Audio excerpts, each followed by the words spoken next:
Oh, speaking of LA, Cooper Cup, is he going to be a resident of LA?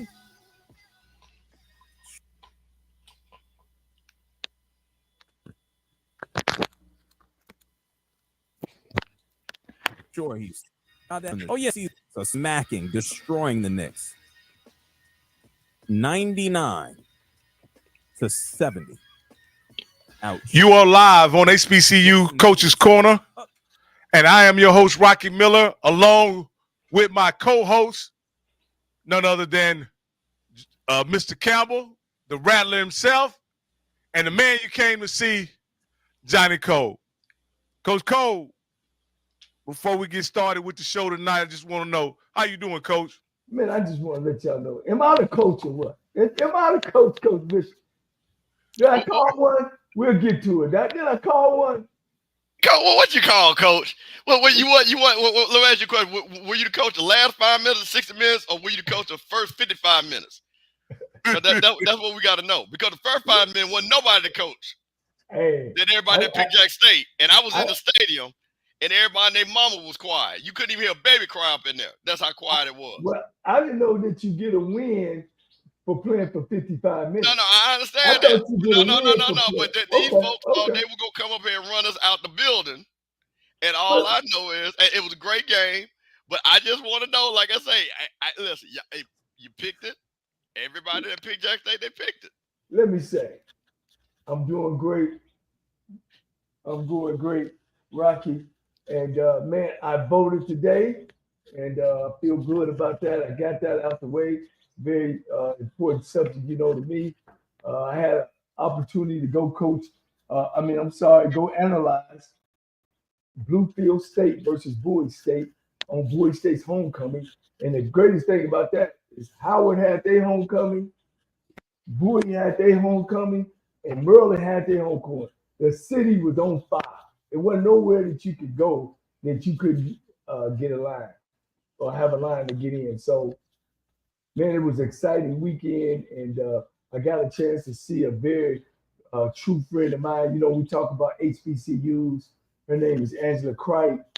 She's a Delta, was a great friend of mine. She traveled, when I was a head coach as well. She's alumna of the Texas Southern like I am. But she has an illness that can't be cured. But she's in great spirits, man, and we had just a great time together. And my prayers go out to her as well. I had the opportunity to see another classmate of mine that I hadn't seen in 40 years from high school. So then I had a great time out on the East Coast.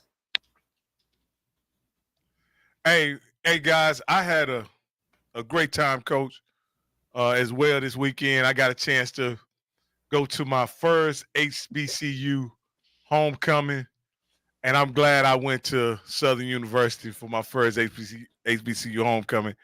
Those of you who got a chance to see the pregame show of homecoming, if you didn't, go over to Scotty's channel and look at the pregame show. We had a blast. We had me, him, Perry, a few other fans. We had a great time. I want to say this. I don't know this. Like I say, this is my first homecoming, guys. HBCU homecoming, and I had to put this on Facebook. Taking all things under consideration, this was the greatest all-black cultural event I've ever been to in my life. It absolutely was, hands down. There's no comparison when you talk about the hospitality, the people, the camaraderie, the pageantry, the game itself, and just what it represented. It was truly, hands down, the best all-black cultural experience I've ever had in my life. Wow, he ain't been around long enough, Bishop, has it? Hey, man, you know what? My mom always said, before you can get to 2, you always got to get to 1. Absolutely.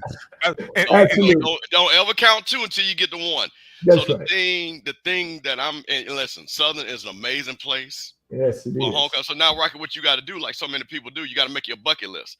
Now you got to go to Jack State homecoming. I'm going to FAMU homecoming next week. There you go. So when you get your bucket list, because you got people that are HBCU fans that once they've gone to there, they'll just go. And I know a group of guys, they just pick one every year, and they've been doing it for 40 years. They've literally been to every homecoming. Yeah. So man, you get a different vibe, man. So like I said, I know Southern is amazing. I have been to Southern's homecoming. I have survived Southern's homecoming. So absolutely. Yeah.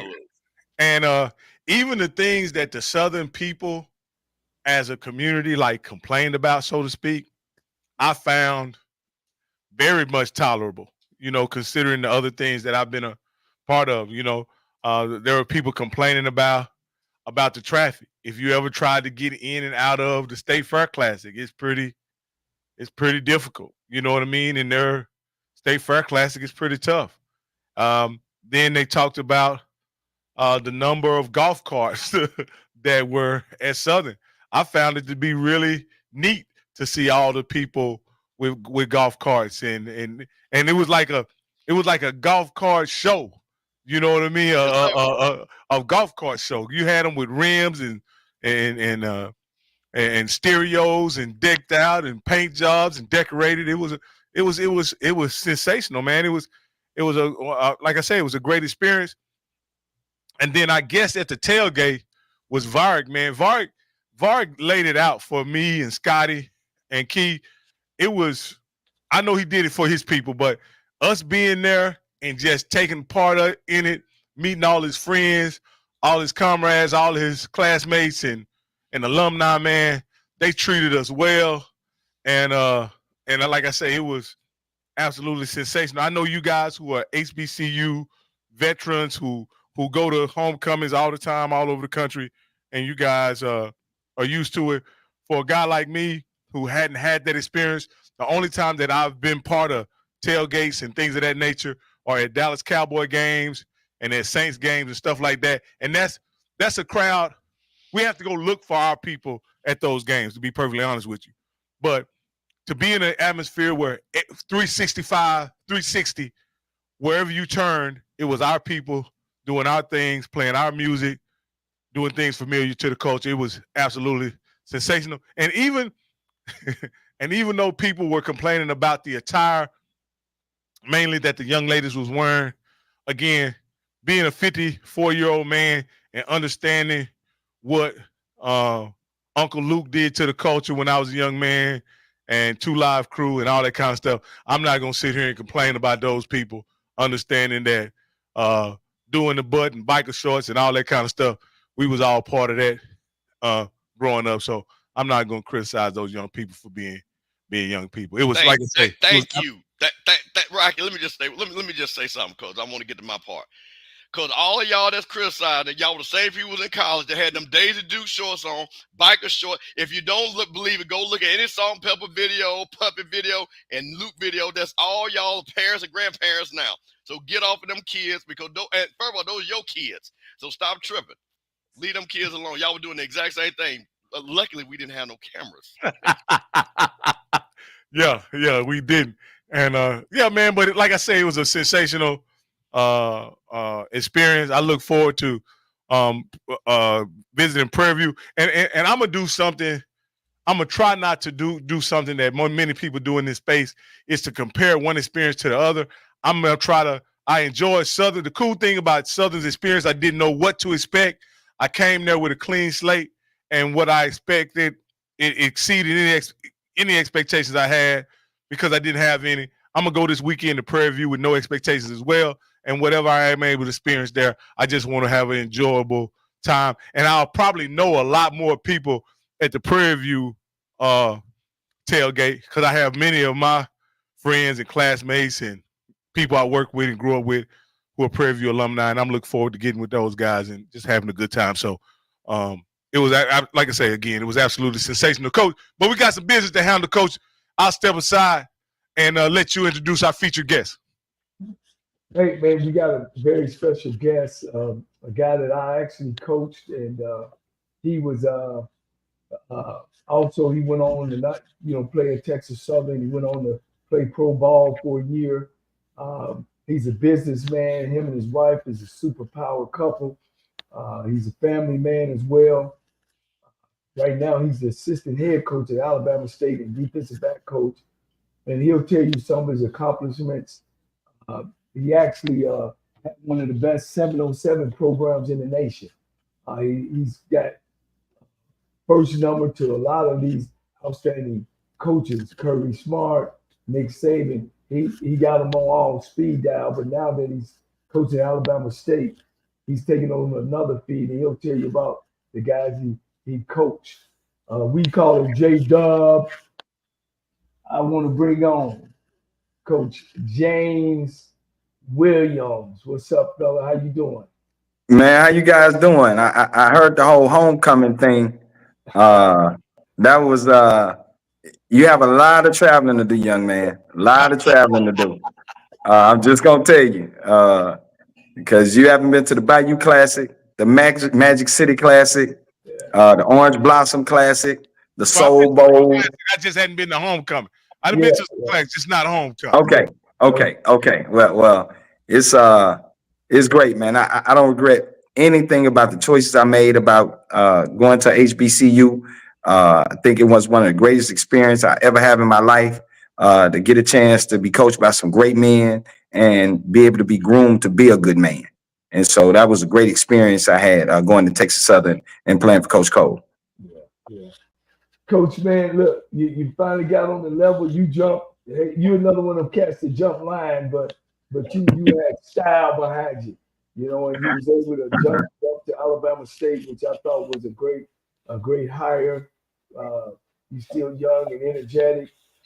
You know, we need young blood like you to come through, kind of bring us where you were as far as when you were out of the game and up to now that you're in the game, and plus some of the great athletes that you got playing on the next level.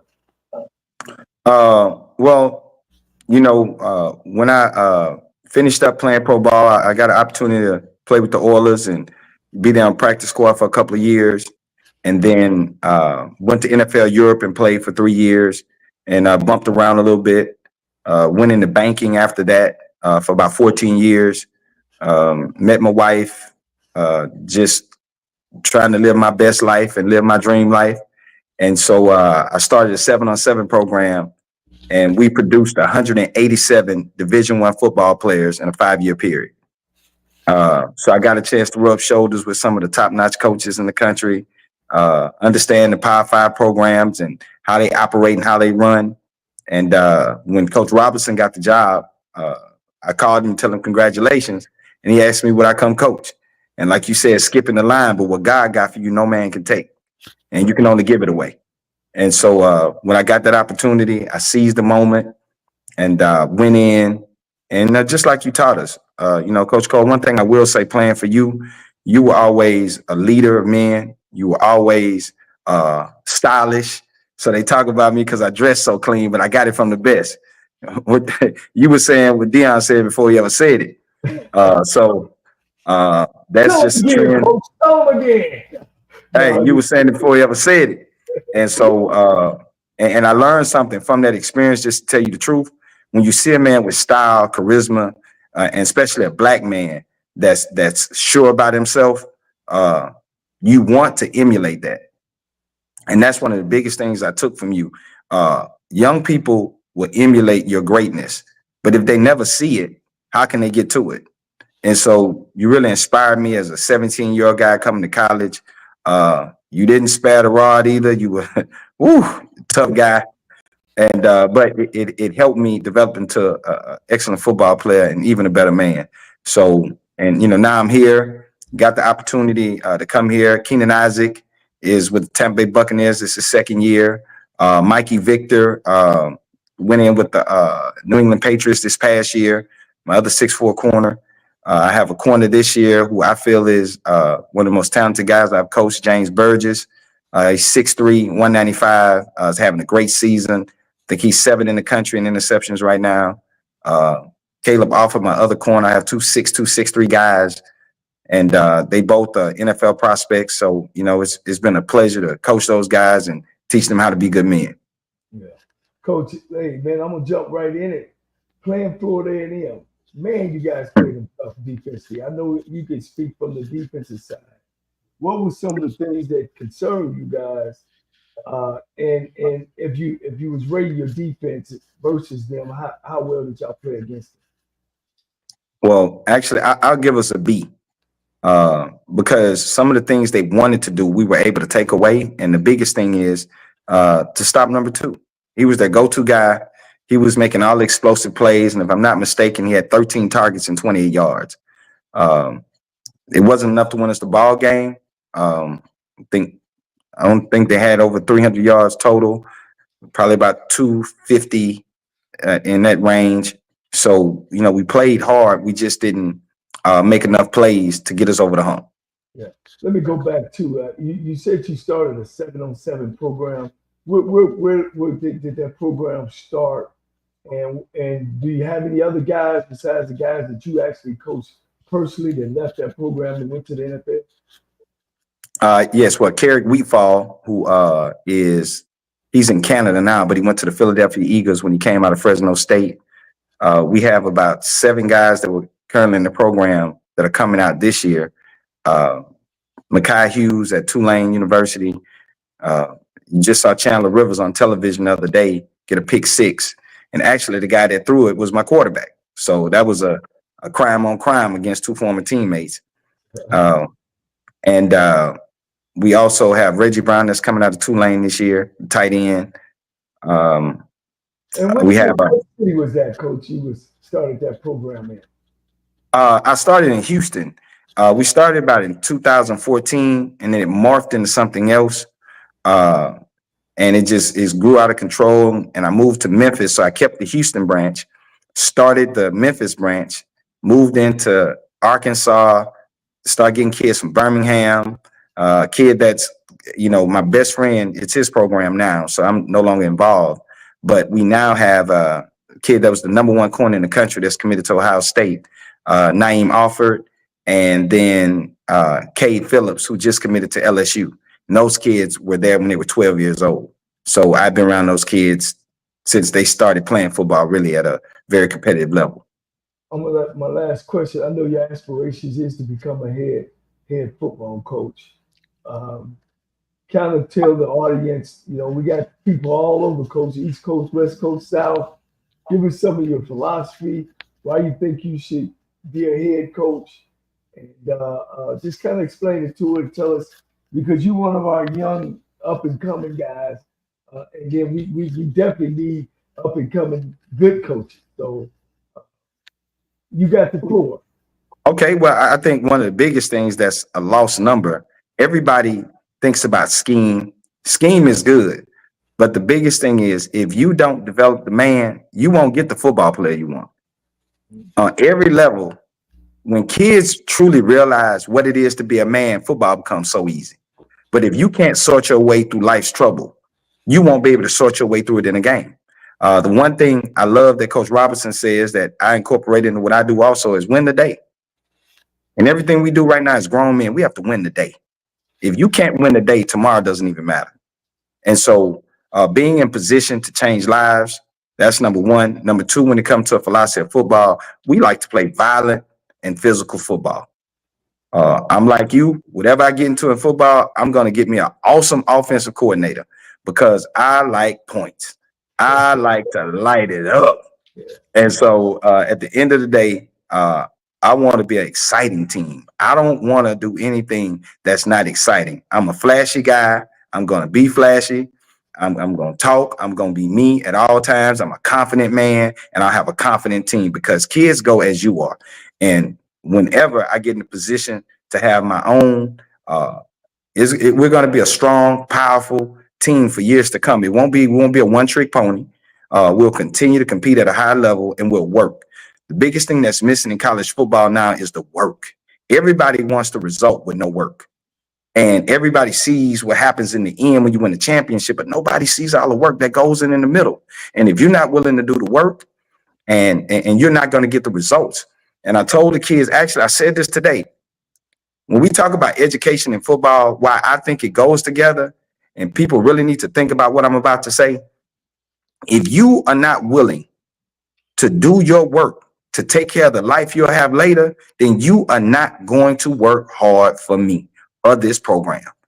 If you don't teach them how to work hard for themselves and what is in it for them, they will not work hard for you. And that is the biggest lesson you can give a college football player, because everybody's not going pro, but you can go pro at life. Hey, Coach Williams, I want to ask you guys, you're a guy that has worked under what I consider a really good coach, which is Coach Eddie Robinson Jr. And you guys had players on the defensive side of the ball come and go, right? I have two questions for you.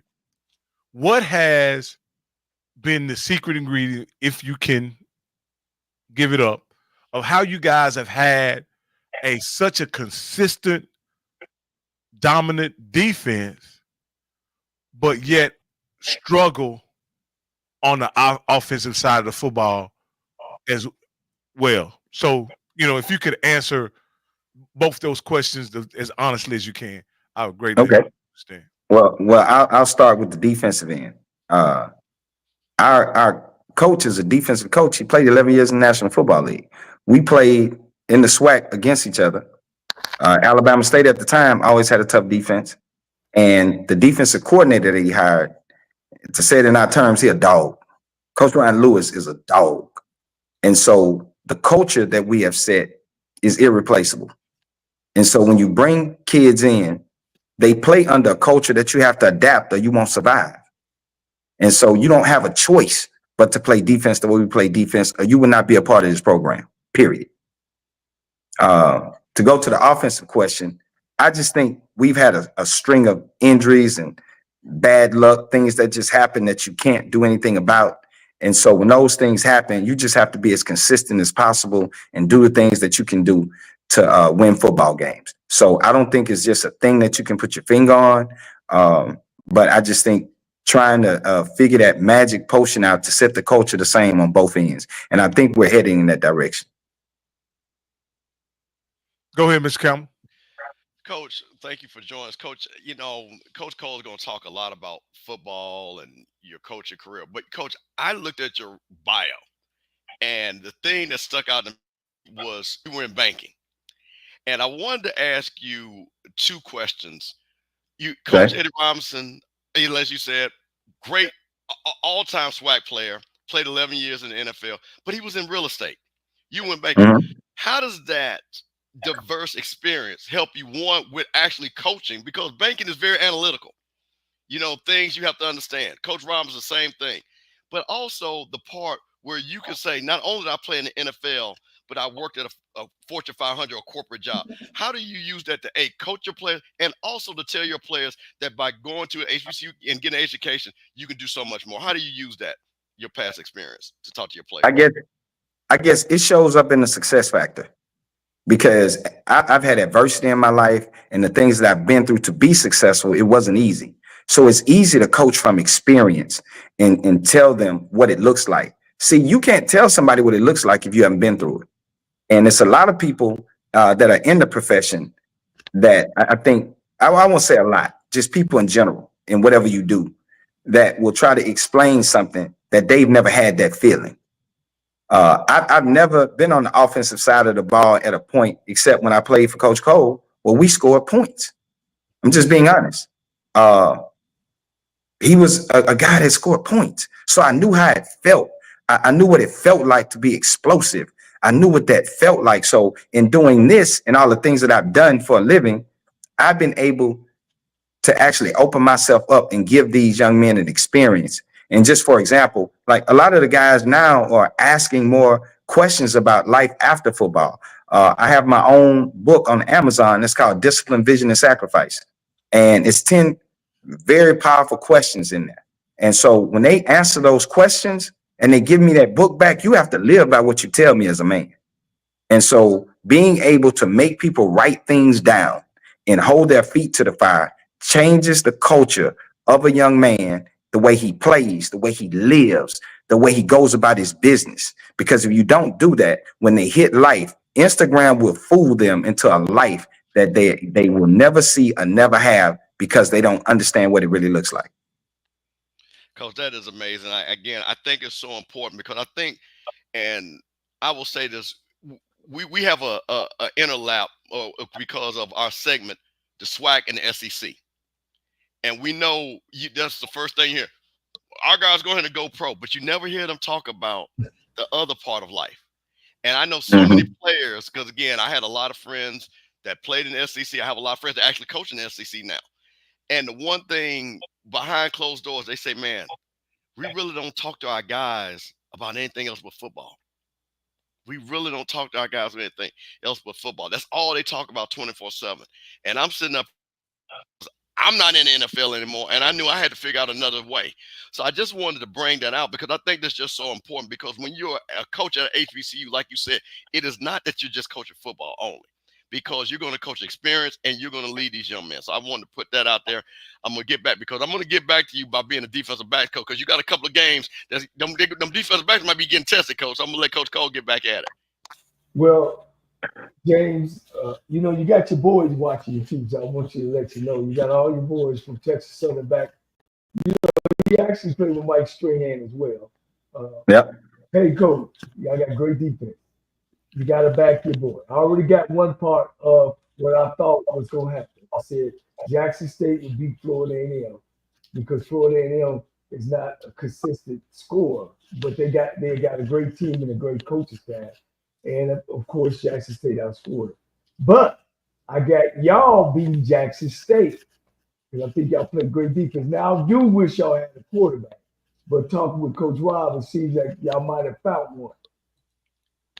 Tell me where the team at now. I know you guys have lost O'Brien, you've lost Body, you've lost the third team. You're down to a wide receiver playing quarterback? Yeah. Yeah. Tell us, you know, the team's attitude, where you guys are. And of course, I know we'll talk about the defense, of course.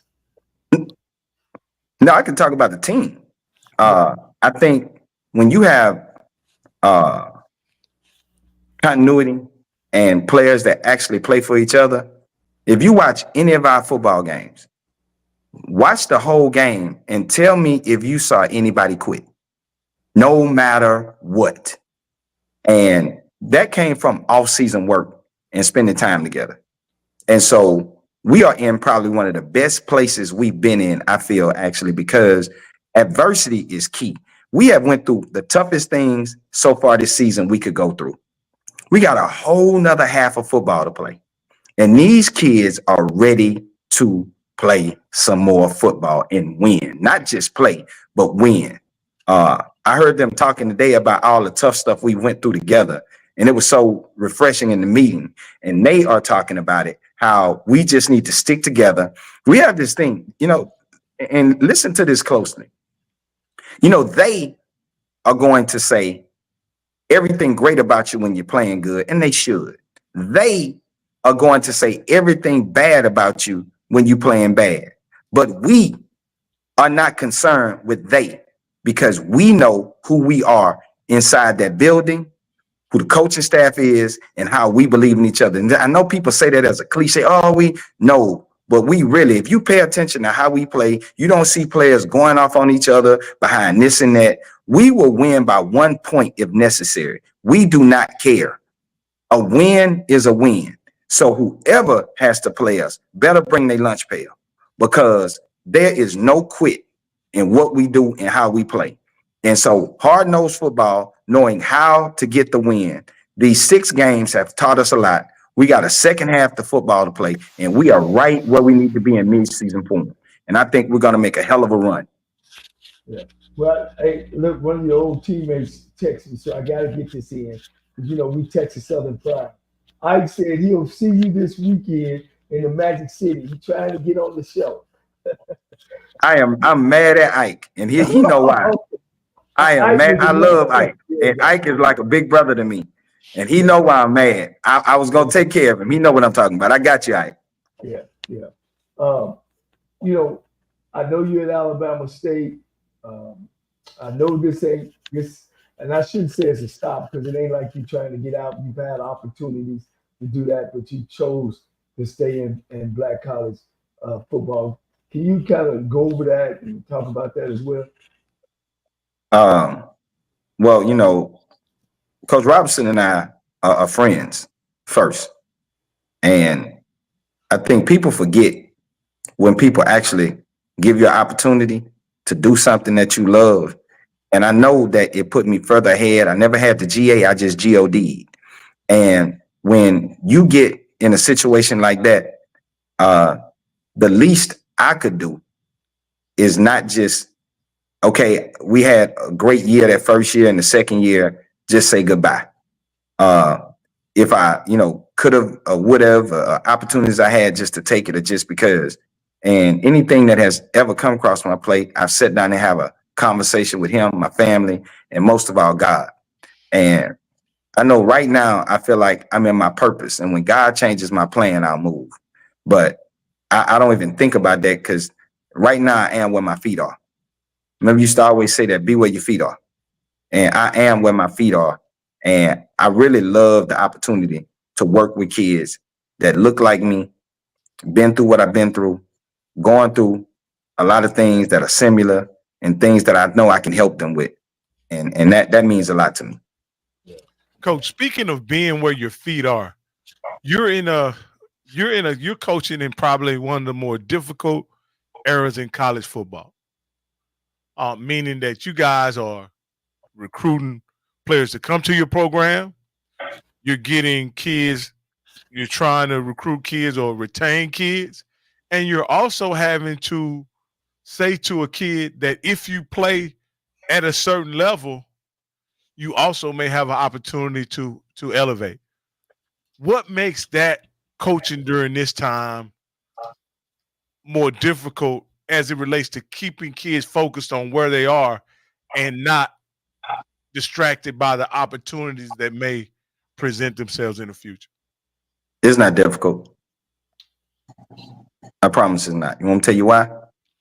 Why, Coach? The only people it's difficult to is people who can't coach. If you just a plug and play guy and you're not willing to take time and develop and coach, then it's going to be tough for you. If the kid is always just a good commodity and you don't have anything to offer, then you're going to be on the wrong side of the seat sometimes, and you're going to feel some type of way. So you have to put yourself in a position that you can coach what you recruit. Now, you're going to miss sometimes, don't get me wrong, but you have to put yourself in a position that you are valuable to the kid and he's just not valuable to you.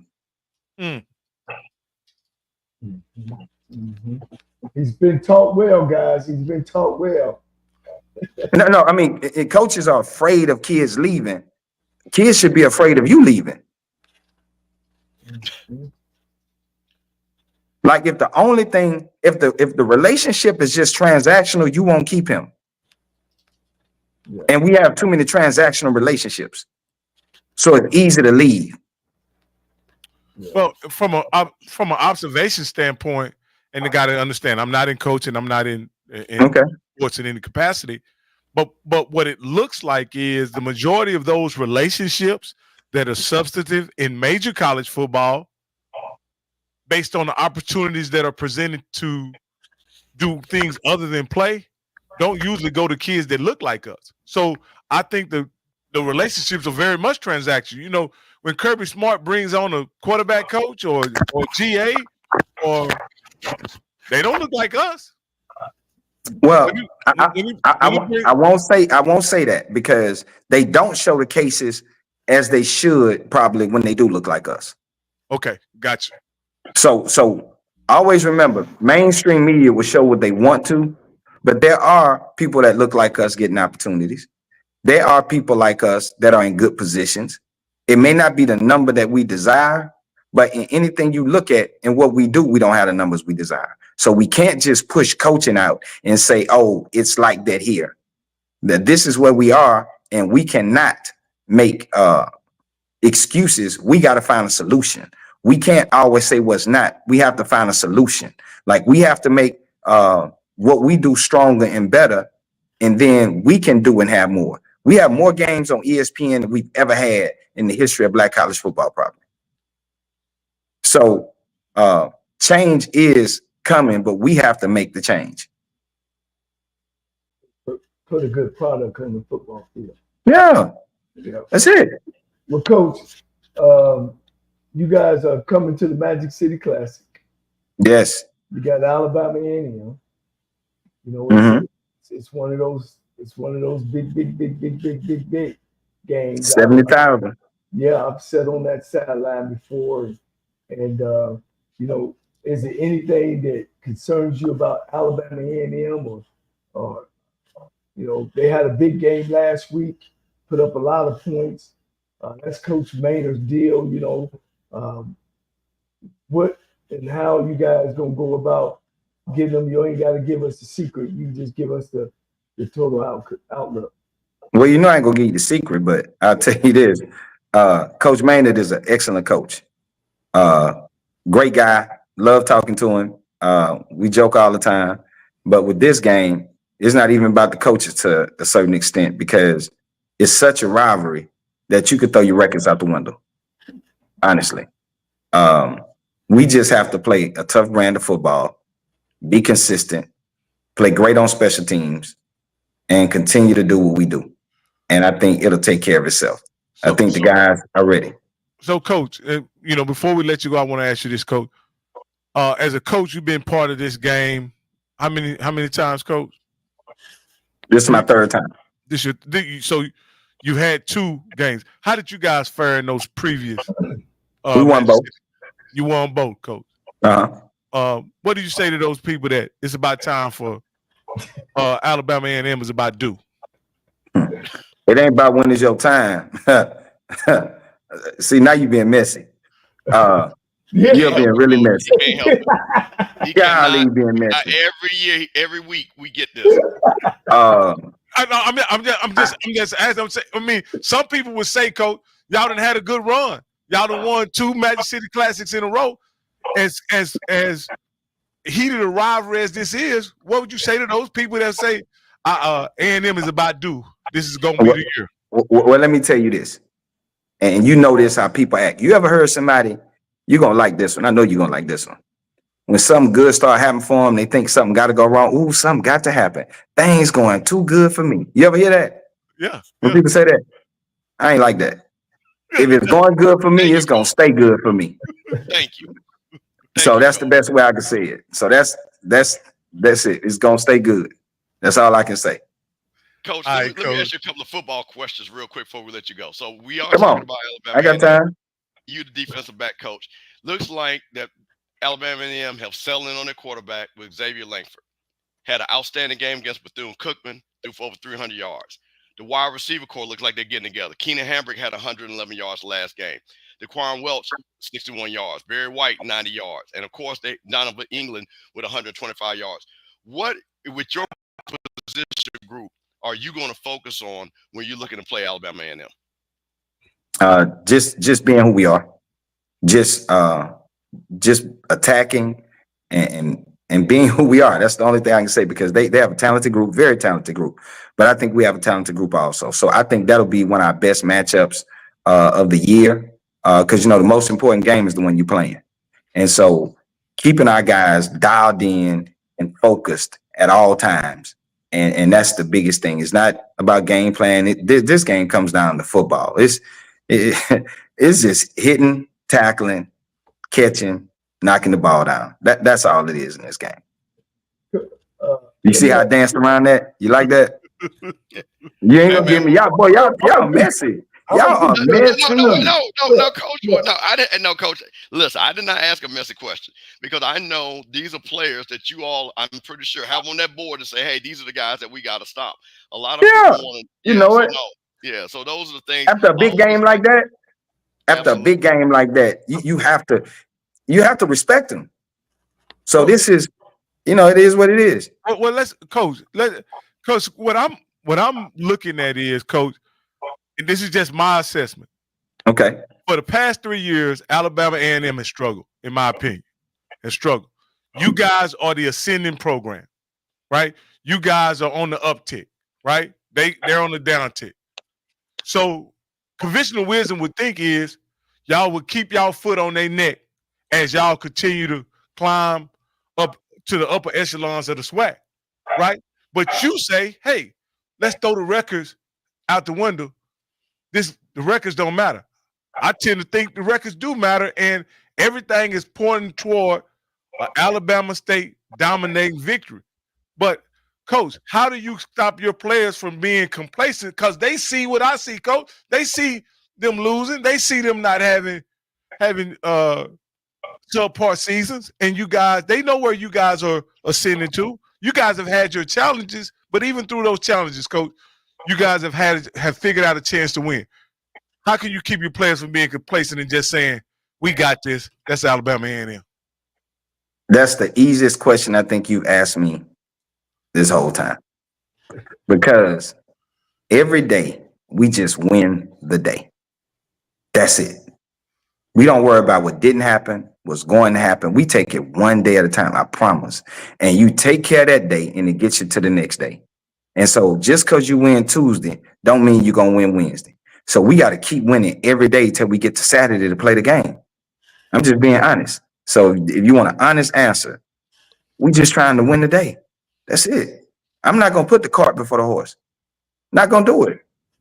Well, let me say this, Coach. I ain't going to say you consider yourself as DBU.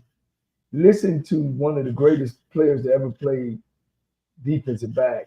He likes those 5'11" guys. But you've sent a couple to the pros and probably going to have number 3 this year. And, we talk, all the time, and, we talk about the players that you recruit. It seems to me that you like the tall ones, 6'2", 6'1", 6'3". Now, but you got Deion Sanders who's saying that, hey, them 5'11", 180-pound guys are great secondaries. Is there a difference? Give me your philosophy that you like the tall ones. How does that all play out? I figured out how to make big guys play like small guys. Okay. So when you take a big guy that can move like a 5'11" guy all day, Coach, and so putting it in perspective, I think Deion is a great player, but, for me and my dollar, I want big corners that are physical, that take up space on the field. When you're an offensive guy, when you look at football, it's about spacing, timing, and trust. If I can disrupt your spacing, mess up your timing, then the quarterback not going to trust you. And that's the key to football. Football has become a faster game. So if you can't reroute, redirect, and do those things, then you can't play football. I'm not saying there's some little guys that can't play, but when I have my choice and I pick big guys to play outside. And we've been successful at it. One of the things I noticed Sunday night on the pro level is that to me, Russell Wilson didn't throw the ball any better or anything, but he threw him up high to George Pickens, and George Pickens made him look like Joe Montana from on the stat line, right? So with that, is that a part of football now? Just throwing the ball up to those big wide receivers? That's why I think it's hard to play short guys now, Coach. And and those matchups, are those matchups problematic? Is that why you like those taller guys? Well, not so much problematic, but if you have a short guy, it's 5'11" guys, 6 foot guys that can play. I have one that's 6 foot, one that's 5'9" that are bulldogs. But they have to be bulldogs in order to play those bigger guys and be able to fight through and jump. Because if you're a smaller guy, so much you have to be able to do. You have to be quick. You have to be able to jump. You cannot be a small guy and not have bunnies. It's just not going to work out for you. It's not. Show me a small guy in the league that can't jump. And I'm going to show you a guy who on the bench are not playing, who's just a special team player. The coach, that's a fact. Look, I know you got to get back to watching film, preparing yourself for this week.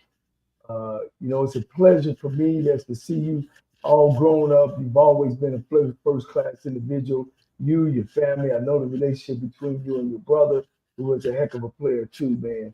And I welcome you. I appreciate you taking the time out your day to give us this knowledge and to share your experiences and your thoughts with us. Anything else, guys? Hey, I just wanted to let him know that I shared the link to his book in Amazon, and let him know that I look forward to getting a copy of the book. And if in fact you guys are able to get to the SWAC championship, I'll get it autographed. Well, let me say this too. Yeah, tell us how to get your book. What? Just go to Amazon. It's on Amazon. I put the link in the chat. Discipline, Vision, and Sacrifice. I have a statement on there, and it says, when people are living a life that is easy to believe, it is hard for them to comprehend your unbelievable life. And another reason I like big corners, because my brother was a big corner. My brother was drafted by the San Francisco 49ers, and I got the short end of the stick with the height. And he ended up being 6'2" and fast. And so, you know, I always had to deal with this stuff about the younger brother, the baby brother, and I ran from it for a long time.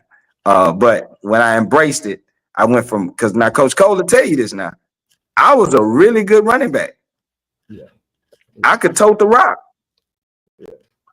Then I switched to the other side of the ball and nothing changed.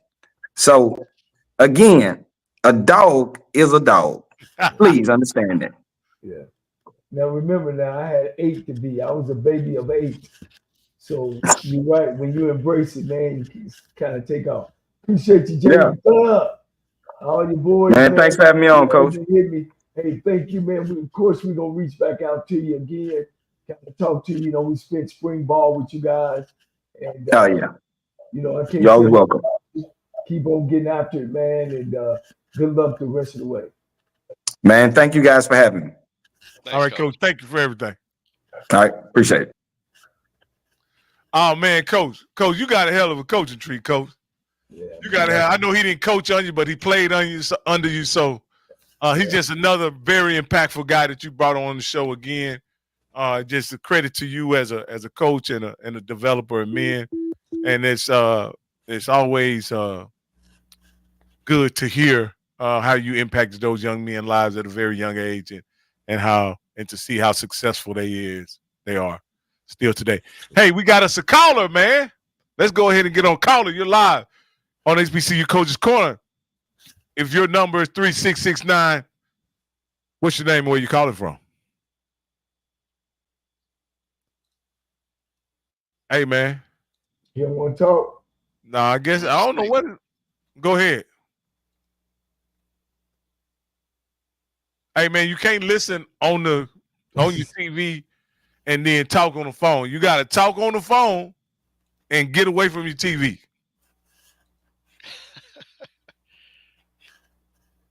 Hello, is it okay? All right, we'll hang him up. All right, guys. Let's get into it, man. Let's go ahead and get into it. This past week, week 8, Coach. Week 8. We're gonna do it was a short slate of games, Coach. Really short slate of games, but some very important games. And we'll go over these few games right here, and then we get to the featured games for the week. So any of these games, Coach, that kind of surprised you about the outcome and how it all played out? Let me get this in with the Bethune, Mississippi Valley. Do we have any Mississippi Valley fans or audience? Please call this number, 334-318-1059, and ask for LC code. Mississippi Valley has never won a SWAC championship. Never have won a SWAC championship. They probably in the last 40 years, because I've been around 40 years, besides the Jerry Rice, Willie Titan years, have had winning records. All right. And most of the time they maybe win 1 to 2 games. And their average is probably about 2 games a year. Call this number, 334-318-1059. Ask for LC code. I think Mississippi Valley should be knocking his door down, Coach Cat. Name another coach that has came into a program that has turned the program around. Name a coach that has beat the PWI. Name a coach that's the Eddie Robinson Award winner. Name a coach that's been at PWI, some of the major ones. Name a coach that came into Allen, turned him around. Allen hadn't had a winning season in 30 years. turned it around. Came into Clark, they've only won 5 games, turned it around. Came to Tennessee State, had 9 losing seasons, turned it around. Went to Alabama State, had 9 losing seasons, turned it around. That's what I want to say about it. Both of those schools, really, Bethune and Mississippi Valley. Again, 334-318-1059. Call LC Cole. He's over there in Atlanta. If you really, like you always say, Rocky, they don't care about winning, Coach. If you really want to turn the program around, man, that's the number you need to call. That's what I want to say. Hey, only thing I want to say is I want to applaud Coach Campbell's dark horse for getting a big win over Mississippi Valley. The shade, the shade. You picked them, they won, and hey, Coach, they made you a winner this weekend. The shade, but that's all right though. Miss Mary's kids got them a victory, and they got a homecoming, and we'll talk about who they play for homecoming. But the most interesting game to me on this, which I'm going to say this when we talked about it, was UAPB and Grambling. Go ahead, Coach. You got it. The floor. If you're talking about a must-win game, when like I said again, the great G, and when I heard them say this was an important game against UAPB, I knew they were in a state of emergency. But hey, I got to give Grambling credit. They got the victory. They won the game. They move on. But I just wanted to see what was happening. You know, Mikael Hagan still did his thing, went for 230 yards, 2 touchdowns, 1 interception. Once again, Miles Crawley still not playing as like the preseason conference player of the year. Only had 170 yards, 1 touchdown. Kevon Hargrove, 75 yards.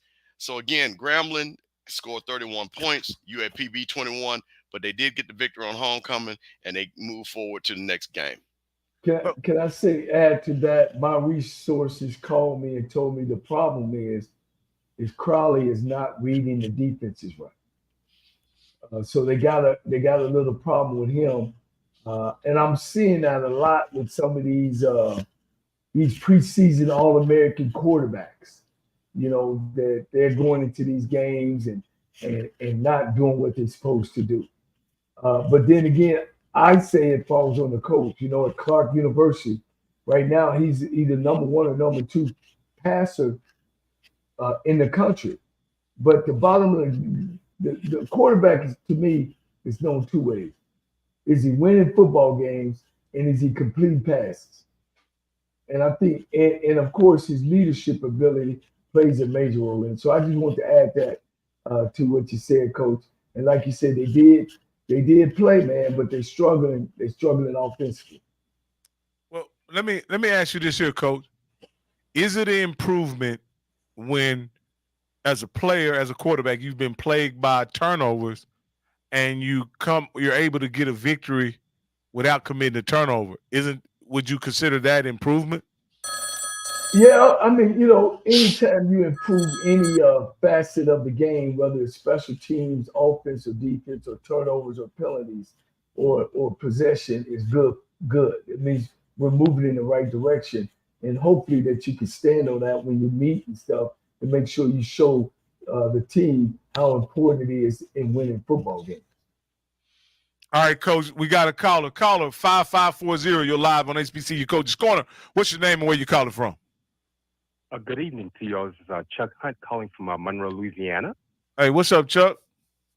How are you all doing this evening? Yeah, it was a great weekend of attending Grambling's homecoming with my Grambling parents. It was a great weekend, a lot of people, and just like you were at Southern and at AOF, and I kept up with what was going on at Alcorn Southern game with looking at my phone while I was there at Grambling, and my reason for calling, I was looking at it. I just saw just a while ago that young man from North Carolina A&T, defensive end, Joshua Hardy, just hit the transfer portal. I'm not a bit surprised because looking at what has happened with A&T, all the stuff we've been hearing, it's definitely we've been seeing the results of those games, like you all just talking about them, how they were beaten badly at G-Hope by Hampton.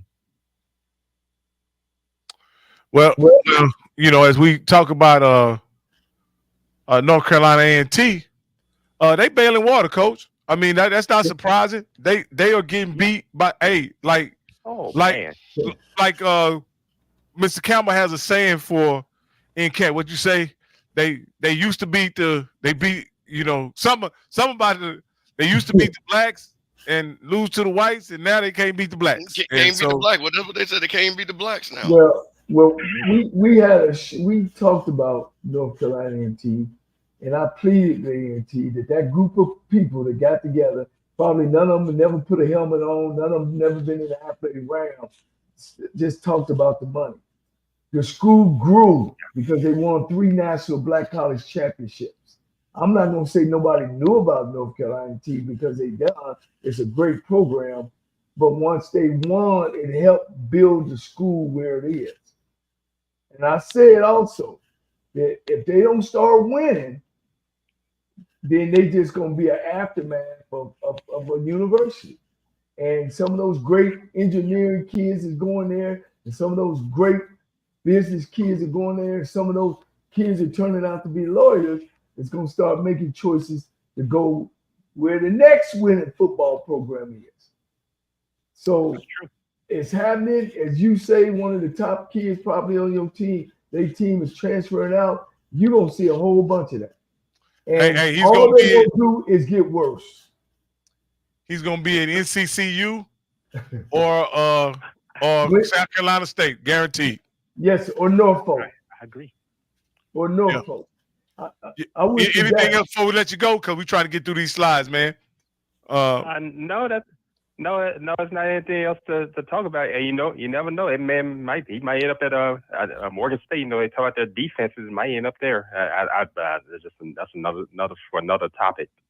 All right, guys. All right, Chuck. Thank you. Take care. Thank you. Okay. All right. Now, all right. I want to make a comment about this Fort Valley, South Carolina State game. When you look at the game from a score standpoint, it looked like an utter blowout, right?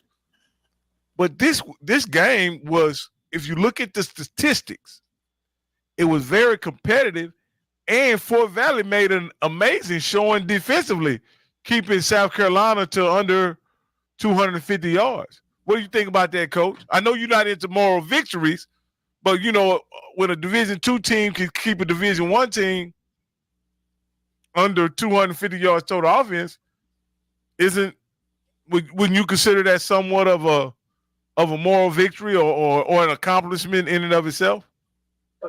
And I don't want you to misunderstand. You're talking about a Division II team with 36 scholarships going up against a South Carolina team who's a blue bread program of the MAC. I think it's a great job. Right? I know the guys over there, Coach Shea, did a great job. I think they ran the ball successfully against South Carolina State. But then on the other end, guys, and y'all can correct me if y'all think I'm wrong, most of the time when them offensive line guys get them head jobs and them defensive guys get them head jobs, they just lean on you. They'll come out of the game 30-3. They just happy to come out and win the games. You know what I'm saying? They don't try to just put it to you. They don't try to come off and fake and throw one deep, on you. So, but looking at the stats and stuff, talking with Coach Pugh, they did a great job against South Carolina State. They just didn't get in the end zone. And Coach, let me ask you this here. I don't hold on, man.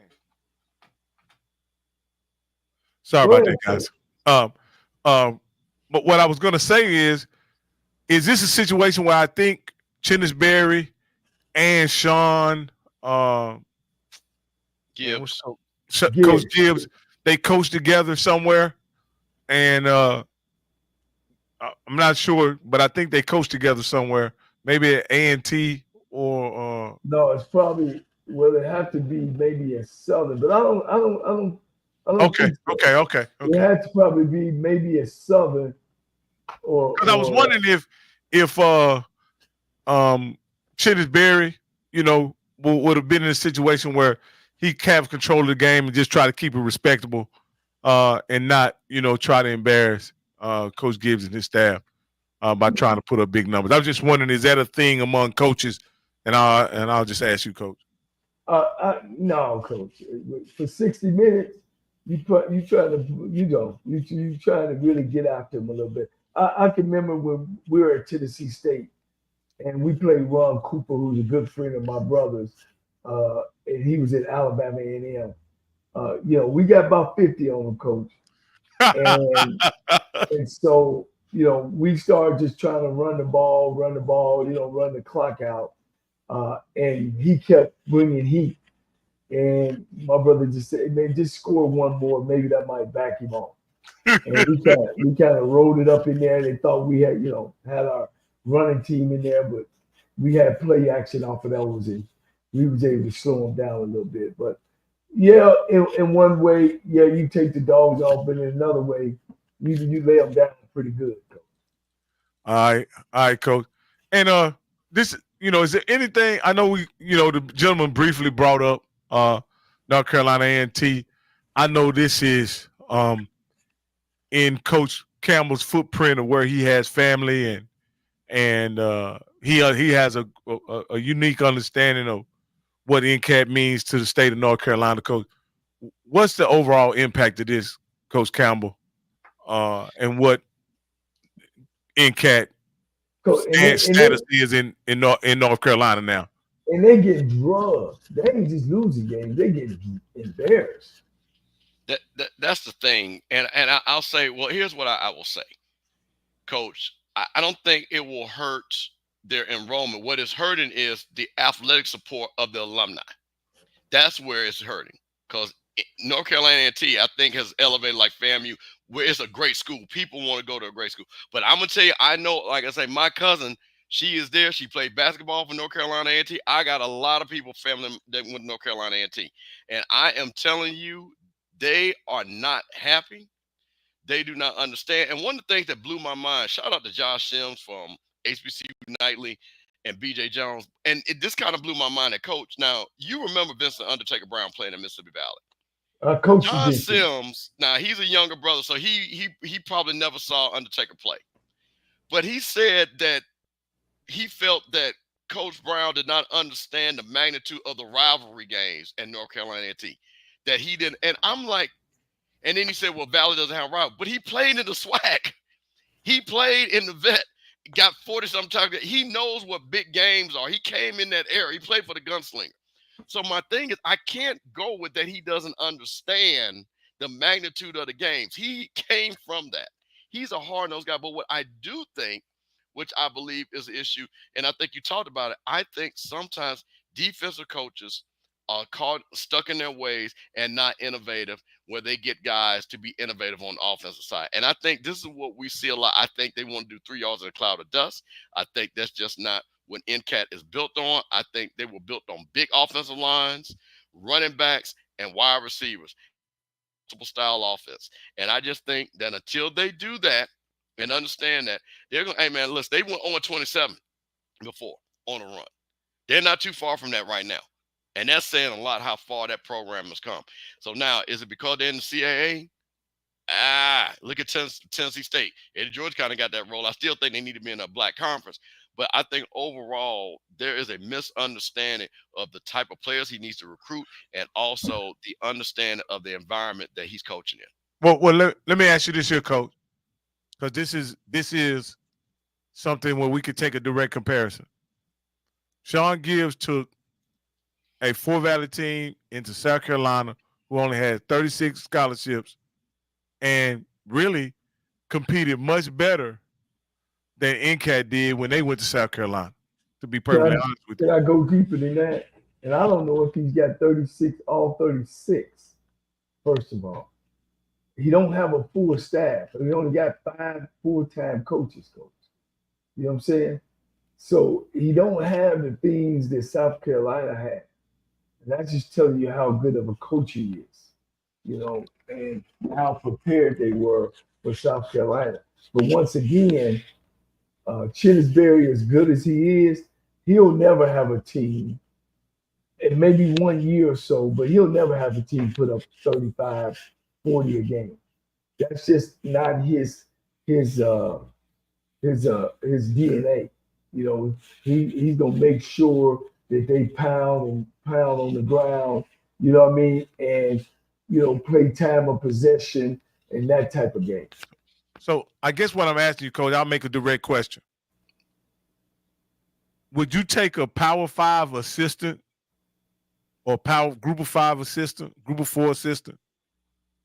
Or would you take a guy like Sean Gibbs, who understands HBCU football, who has a track record of success, to replace Vincent Brown at NCAT? What would be your? Ain't no question that Coach Gibbs, I think, would do a better job at North Carolina A&T. My resources tell me that Coach Brown don't forget where he come from. And evidently, when he don't know what's a rival and what's not a rival. I played against Brown. I was a coach as well as he was a player also. And he was a hell of a player. Ain't no question. But my resources kind of tell me he's kind of lost his way when he don't understand the HBCU way, and that he's coached at Gardner-Webb and some of those PWI schools. But the interesting thing about Coach Gibbs has coached at NCAT before under very successful coaches, and so he's familiar with the landscape. Go ahead, Coach. That's the problem. Coach Gibbs is coached under Broadway, Bill Hayes. He's coached with Trey Oliver. He's been up underneath a winning program. When you talk about Coach Brown, you don't see that. So he's kind of out there on the ship, with the sail up and looking at his compass saying, should I go left or right? Gibbs is saying, oh, okay, the sun is that way. Let's follow the sun. You know what I mean? Or the shore is floating. Let's float the boat, with the ocean of the motion of the ocean. So it's a big difference, Coach. I tell you guys, man, and if y'all can name some guys that hadn't came from a winning tree that takes over programs and take them to the next level. Man. Coach, like I said, I just think when I think about what we've learned this past year about HBCU football, I think Coach Gibbs, in my opinion, is a natural fit. I'm nobody, but the hire would make sense to me. Surely would. Hey, guys, what do you guys think about this result? We don't have to spend a lot of time on this, but this was Eddie George and getting the victory over, the Celebration Bowl participant last year. I'll go with Coach Campbell. What do you think about this? The outcome of this game? I was at Jackson FAMU, but I did see the score. This is a big victory for Eddie George. This is once again where you want to keep the momentum. I think this gives them the 6th win of the season. I believe that. Is that right? Is that 6? Mm-hmm. Gives them the 6th win of the season. Hey, they came up there. The offense is playing well. The defense is starting to get it. This is what we started when Eddie George got this job right after Deion. This is what we wanted to see the program start growing into. Like I say, again, people, and this is what, and Coach, you know this. For HBCU lovers and historians, Tennessee State is a blue blood program. They have the most NFL players, the most NFL players from a program, from HBCU. The wins that they have had from being the biggest and the best, being independent, to see that program not being named with the Jackson States, the Southerns, the FAMU, and the Grambling is, first of all, it's disrespectful. But I wanted to see, and I think that now Eddie George is starting to get this team on track. I think people are starting to make them aware. Now the question is, can he finish it off and play and beat some of those other schools in the conference to win the conference championship? I agree with you. I think it's a big win because it's a known school. It's Howard Bison's. But when but then when you look back though, he's won, but he's beat all the bottom teams.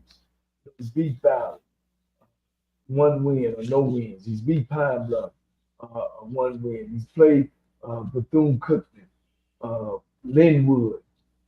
So when I look at the schedule, And you're right about Tennessee State. But their schedule is made for them to win. You know, you got East Illinois 1 win, Charleston Southern 1 win. You know, but he's lost all the winning programs. But you know, when you're looking at HBCU and Tennessee State, big win for him. Anytime you can get 6 games, that's all people can remember is how many games you won. They don't remember the games that you played. Really, are they good? We will see this week. They got UT Martin, they got West Illinois, they got Gardner-Webb, and they got Southeast Missouri, who's actually the #1 team in the conference. So we'll see how they finish. Do they finish 6-6, 7-5? We will see. All right, Coach. All right. This is a game that I was at. I'll start out with my thoughts about this game. Honestly, watching this game live, this is and I've watched 4 other Southern games. This is by far the best game that Southern played all year, and they looked the best in this game. It was a very simple game plan. There was nothing elaborate that they did. They played tough, hard-nosed defense and ran the ball probably about 40 times. I can't even remember. I know they probably ran it at least 40. They may have even ran it 50 times. But it was a simple game plan. They came in to play another tough, hard-nosed team, and Southern was able to pull it out at the end, largely because they were able to force a turnover and close the game out. I thought to me, this particular brand of Southern football will travel well and get them a West championship if they can replicate it each and every Sunday from here until the Bayou Classic. Is it me? Well, I guess I'll speak on this. I saw the back part of this game, and I saw that run that actually solidified the game. One of the things, hey, listen, I got to give Southern credit. I have given Southern people a hard time, but sometimes your record is who they say you are. You beat the teams you got to beat. I got to give Southern credit that. I didn't think they were going to beat Prairie View. They beat Prairie View. I didn't think they were going to beat Alcorn. They beat Alcorn. I didn't think they were going to beat Texas Southern. They beat Texas Southern. That gets them to 3-0. Hey, they are almost halfway there to the mission of winning the Western Division. So they've got a big game coming up, but I've got to give them credit. The defense is playing well, keeping them in the game. They're doing just enough on offense. They ran the ball, and like I said, this has been the theme in the SWAC. We don't have any quarterback, but we look like everybody can run the ball. So that is the thing. I've got to give them credit. So like I say, shout out to Southern. And again, like I said, they set up for a really big match. And I tell you one thing this does do, I will say this gives Southern way more confidence than I thought they would have had coming into this FAMU game, because I honestly have heard Southern people coming out, as they say, coming out their gumbo, say, hey, we coming to Tallahassee to get a W. And they ain't really believe that in years. So that's the thing. So, you know, hey, man, fam, you better be ready to play football, man.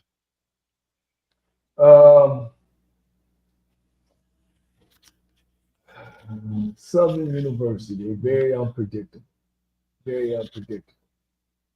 Stat-wise, you know, if you just as bad as they are, then it's gonna be right there. And if you look at all the scores of Southern's victories, all of them been close.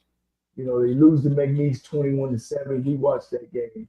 Savannah State, we don't count that one. Jackson State put it on them big time. They beat Prairie View 31-24. What was that? Was that overtime? Yeah, that was overtime. They get slaughtered by Nicholls State. Texas Southern had a beat. All they had to do was damn take a knee and take 2 points. They didn't do that. Their biggest win is Alcorn. And again, that game was close. I just ain't bought into them yet, Coach. I just ain't bought into them. They've lost to the team they're supposed to lose to, and they barely beat the team that, besides Alcorn, that they hobbled in the game. I've said it week in and week out, Coach Cole. I don't think Southern is a very good team. Yeah. But after laying eyes on them and watching them execute a game plan live right in front of me, I can no longer say they're not a good team, knowing what I watched live at the State Fair Classic. You know what I mean? I watched that live. And guess what? To be honest with you, this Southern team would have beat either one of those teams in the State Fair Classic. To be honest, if Southern played like this, they'll beat Grambling. The key is what I'm saying is, will they be able to run the ball like this against, moving forward, right? Will they be able to avoid the huge turnover, like they did? I think they did have a turn. The worst thing they did in this particular game is they drove the ball in the red zone or right out the red zone a couple times, and they went and they turned it over on downs, right? That was the one knock I can say, because they got it in. They got it in position to score a couple times, and Alcorn was able to stop them on fourth down. But other than that, Coach, by any measure in this game, they played fairly clean. You didn't see the real bad, undisciplined stuff that I've seen from Southern over the past 4 years, because Southern is one of those teams that, for lack of a better word, they can get real niggerish in the midst of a competition. That's a horrible word. But what I'm saying is, what I'm saying is they can get what are you, undisciplined, unprofessional? They can get that way in a game. You guys have seen it. You guys have seen it. Campbell, yeah, man.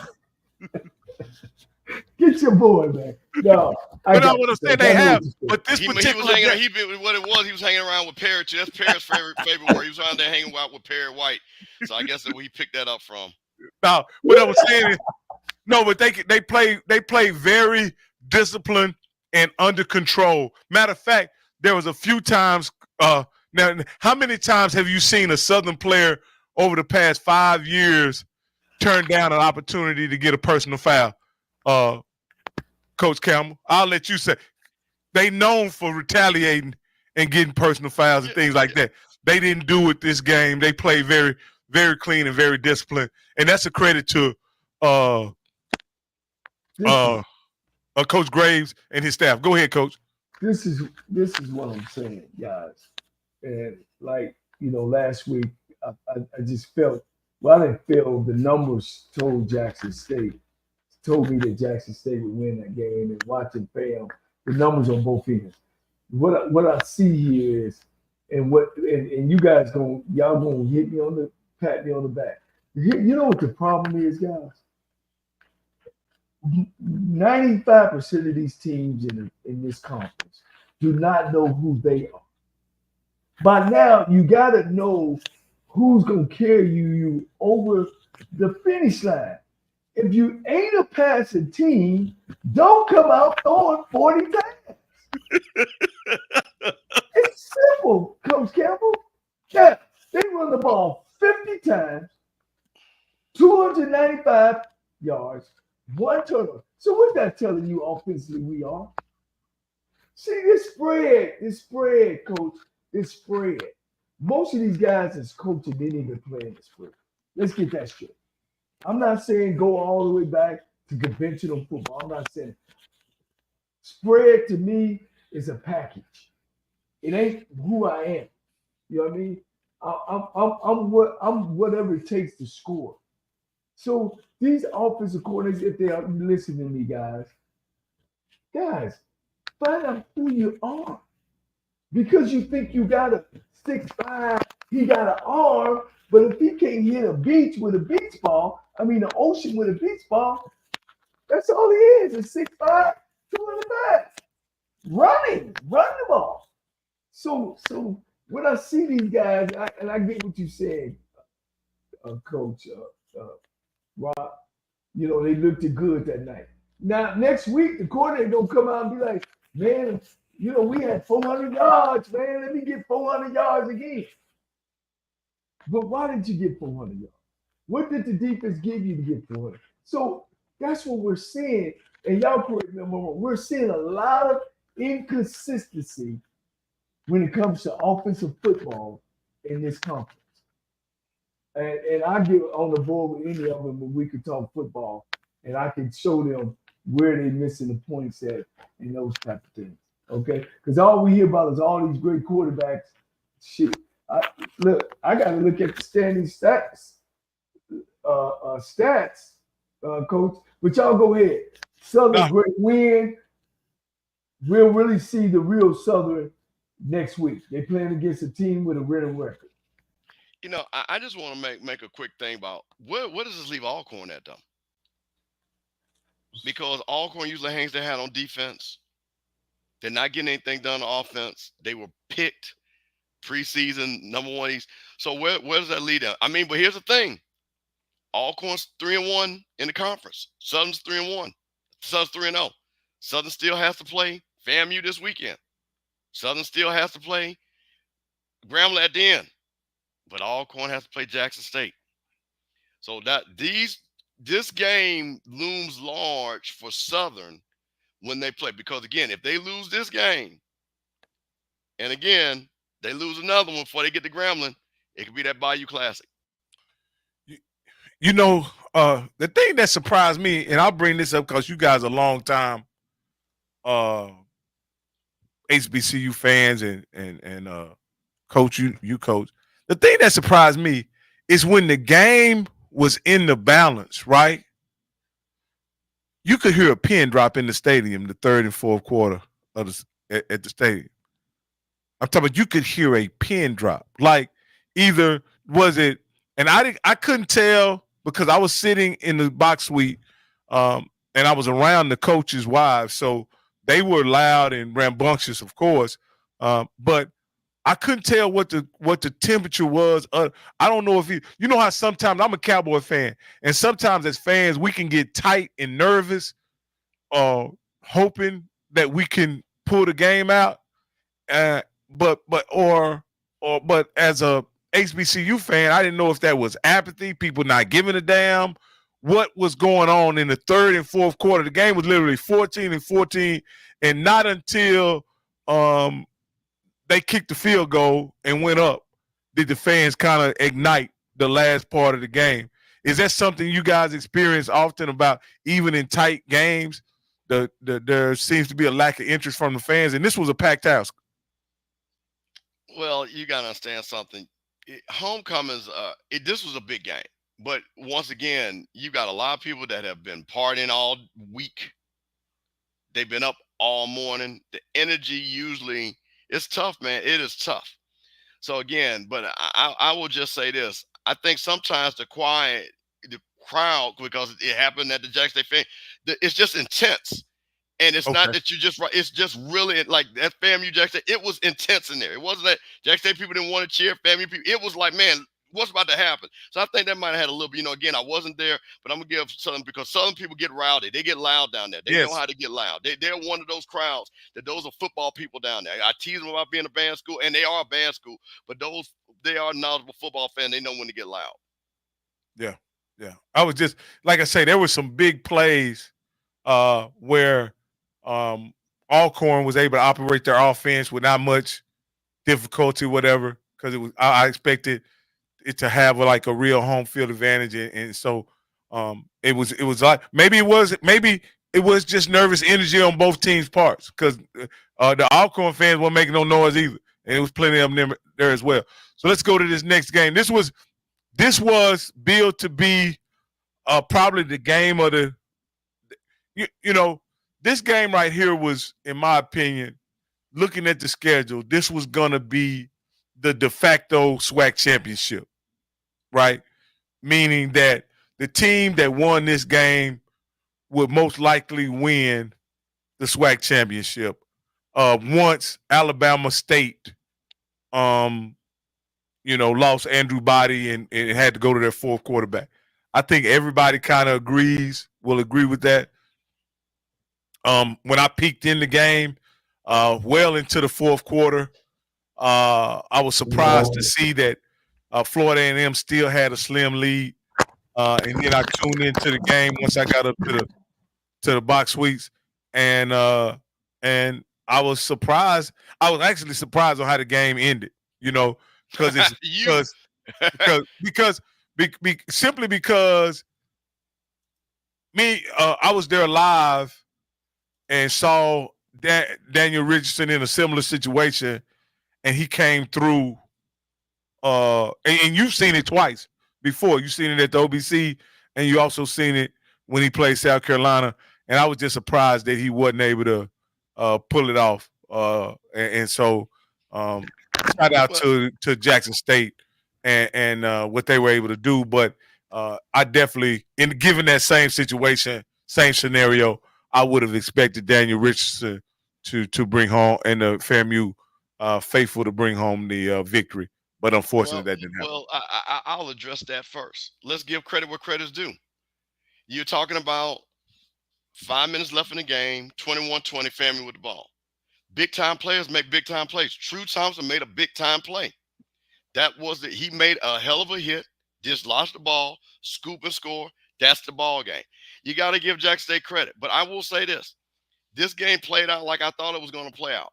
I knew Jackson State was not going to blow out FAMU. That was not going to happen. Because like I told her, this was the best team that Jackson State would have played as so far and probably will their whole season, not counting ULM. And I knew that FAMU was going to be prepared to play. I also knew Jackson State was going to run the ball. But my thing was, could we slow their passing game down to give us a chance? Kendall Bowler made money this weekend.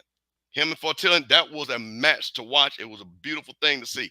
But one thing that I got to say, and I got to give Jackson State credit, when it was time to execute, when it was time to score, they scored. And FAMU, unfortunately, when it was time, because they had 3 times to knock Jackson State out. They got 2 turnovers. They got on their side of the field. And because of either penalties or really some questionable play calling, they could not execute. And Jackson State held in there. And again, what you saying, I will tell you this, Rocky. I was there and nobody could not. FAMU had the game where they wanted, because when I say it was silent, there was no pound, there was no boom, booming. And when we got the ball, everybody on FAMU side has seen this movie before. Daniel Richardson, 5 minutes left. We're going to run the ball. We're going to either score or we're going to run our clock. But Jackson State, like I say, made a hell of a play. And again, that was the game, and that's where you get the 35-21. Well, I hadn't been able to go back and rewatch the game. What was the down and distance when he dropped back to pass? Because I think it was 3rd and 7. Somebody said it was 3rd and 4. Okay. I think it was 3rd and 7. So it was 3rd down. It was definitely 3rd down. Okay, it was gotcha. It was 3rd down, but the problem was, even with that, the first 2 plays were not in my mind. And like I say again, I've been thinking about this a lot. And the one thing I'm going to always defer is I've never coached at that level. I can only be a fan at this level. And the thing where I'm curious to hear, because they're going to have to go to the 220 club tomorrow. What was your thought process? Because again, we weren't running the ball. And again, Jackson State was ready. But again, our weapons were, hey, Jackson State said, you know what? We're going to play our defense. We're going to put our corners on the island. Why didn't we give our wide receivers a chance to make plays? I just did not understand that. That's how we scored. Because if you would have told me, which I thought we were in good shape, even though we gave a horrible 3 points, which poor clock management at the end of the first half, is that Daniel Richardson, I said we needed 28 points to win. We were right on schedule. We made the adjustments.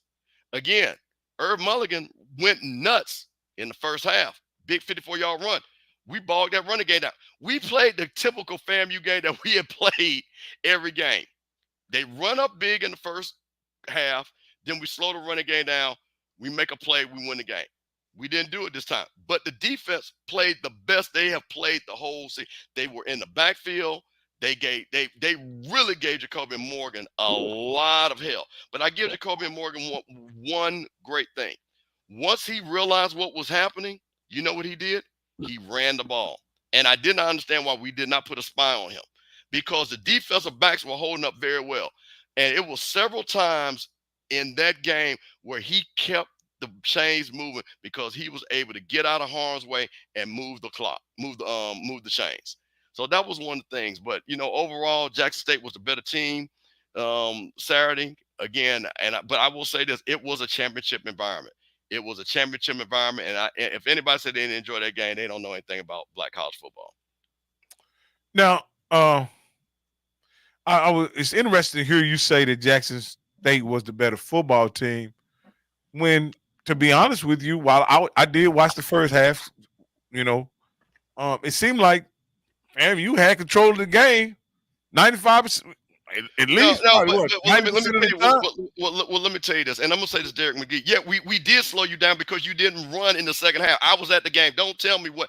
This has been the same thing. Irv Mulligan had 100+ yards in the first half. Okay, he did not have another 100, and 54 that was on. And this is no disrespect. I'm just telling you what it was. You guys did not score. You did not score in the second half until the big play with Drew Thompson. So let's give everybody respect in the football game. Okay, let's not do that because you're not gonna do that on this show. We're going to respect where both teams played. Both teams played hard on defense because nobody scored in the second half. Nobody, not FAMU, not Jackson State. But my point of it is, Rocket, what you saw with Jackson State was that they were making plays. But again, to Derek McGee's point, FAMU was able to get turnovers, which was that's part of the game. Get turnovers. Well, obviously turning the ball over is part of who Jackson State is this year. Because I saw them turn the ball over against ULM. I saw them turn the ball over against Grambling, and they turned the ball over to you guys. Fortunately, for them, that they able to that they got some turnovers as well. Coach Cole, what would you like to say about the game, Coach? Well, it went right by the stats, and Florida A&M played their Florida A&M game, and they took control in the first half, and then in the second half, they were just there. I think offensively, they got to have some more explosive plays. I think they got to be more creative in the second half, and they haven't been in none of the games I've seen them. They got their 20 points a game, man, and that was it. Both teams turned the ball over. Both teams turned the ball over, and they turned the ball over too many times. A&M had 3 turnovers. One was real crucial late in the game. Jackson State turned the ball over 404 times. Jackson State's offense done what they needed to do. Total offense was 400, but it was in the reverse. They rushed for 250-some yards and didn't throw the ball very well. You know what I'm saying? Florida A&M just played their kind of game, Coach. It come down to the wire. Coach, that is exactly that. That's the thing. It was really weird, again, the way the game, because it was literally how we have played every game this season. Yeah. Literally, the stats were the same. Yeah. The play was the same. And this is the thing about it. When you have a team like Jackson State, when you get turnovers and you get on their side of the field, you've got to score. And I think so. What he's talking about, I think he's talking about time, because we were leading for 55 to 60 minutes. So Zoe, that's what I wanted to kind of explain. Zoe, first off, because of how many people were at the Southern Homecoming, we had trouble with internet. So we were trying a few different internets.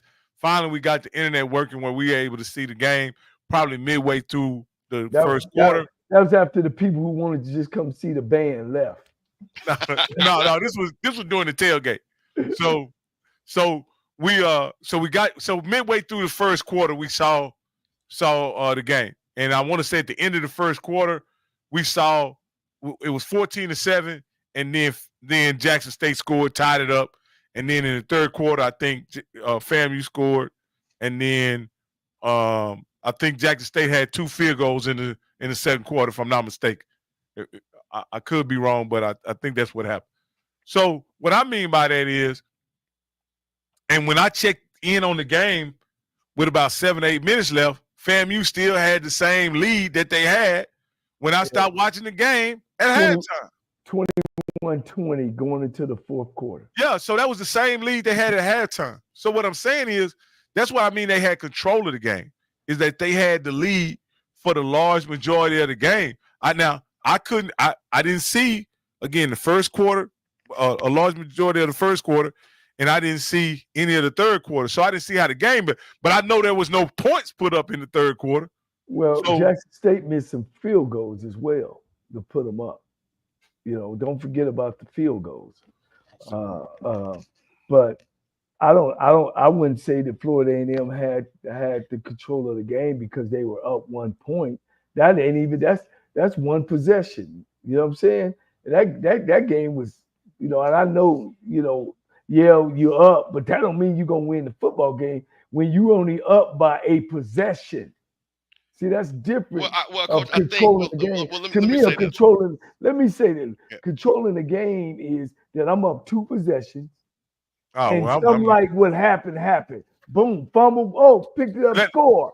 Then boom, come back, and then game over. And let me say this, because this is the way I view FAMU up until Daniel Richard fumbled the ball. I view FAMU as long as they were within 1 score of the lead, them being in control of the game, because that's what I've seen the whole year. So I'll leave it right there. Okay, go ahead, Coach Campbell. Yeah, and I think we get into semantics, control, not control, things like that. I think more so way the game played out for FAMU to win the game. They had a chance to win the game with 5 minutes left. They had the ball. You couldn't, because they were not going to blow Jackson State out. That was not going to happen. And Jackson State, again, starting out fast on teams like they did Alabama A&M previously. Again, a lot of their pundits were saying, hey, this game is not going to be close. The game was close with 5 minutes left. So for FAMU to be sitting there 5 minutes with the ball with Daniel Richardson, which we've seen make drives, put FAMU in a good position to win that game. The thing, I'll say this again, Jackson State's defense made a great, and this is what I'm saying, let's give credit to the players. The players made plays. I'm not going to sit back here and say what you watch and what I'm going to tell you what I was in the stadium. And I know where everybody was. I had my cousins texting me like, we weren't expecting this. So everybody has an opinion. What I want to do is give the players that made big-time plays, Herb Mulligan, True Thompson, Kendall Bowler, give those guys, Gassett, Ace Cobb, those guys came to play in this game. And that's what I saw. So I'd rather say that. And again, that play was, again, the play of the game. And I got to give those guys credit because that was a championship play. And that's why they won that game. But there was no backing down. Hey, Coach, we got to call. Go ahead. Go ahead, Coach Cole. You got a caller? Yeah. Go ahead. Look, go ahead and make your comment. He can come on after your comment. Look, and I'm going to give you a coach's perspective. When you're sitting on that sideline and you only up a possession, you're not in control of the game. You're not. If I'm sitting up 9 points, 10 points, 2 possession game, yeah, I'm feeling a little comfortable that now I can do some other things. Let's burn some clock. My play calling is different. But when you're just up a 1 possession, and that ain't even up a possession, you up just 1 point. Coach, what do you call it when you've led the game from? You ain't led the game when you up 1 point in college. Oh, that's okay. Football. Oh, okay, Coach. Because a field goal wins the game. Oh, Coach, 7 or 8 points win the game. Shit, I'll be honest, and I ain't saying that because our different. Shit, Coach, I'd rather be the one at 20 and they up by 1 because now I got more up. We got to win it. What I'm saying is this, guys. Whatever happened in the third quarter and up until the last 7 minutes before the end of the game, it didn't impact the score. Understand it? It didn't impact the score.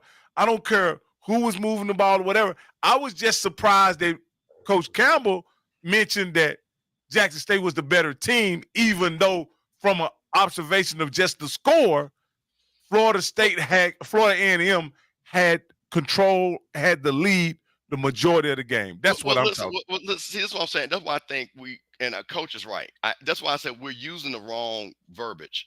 And that's what we're majoring on a minor. You know what control is that I'm driving that ball on your butt every time I get it. And I'm coming down and I'm kicking a field goal or I'm scoring. Every time they kick it back to me, I'm driving it back down. And field possession played a role in this game as well, too. Guys, Jackson State had 400 yards offense.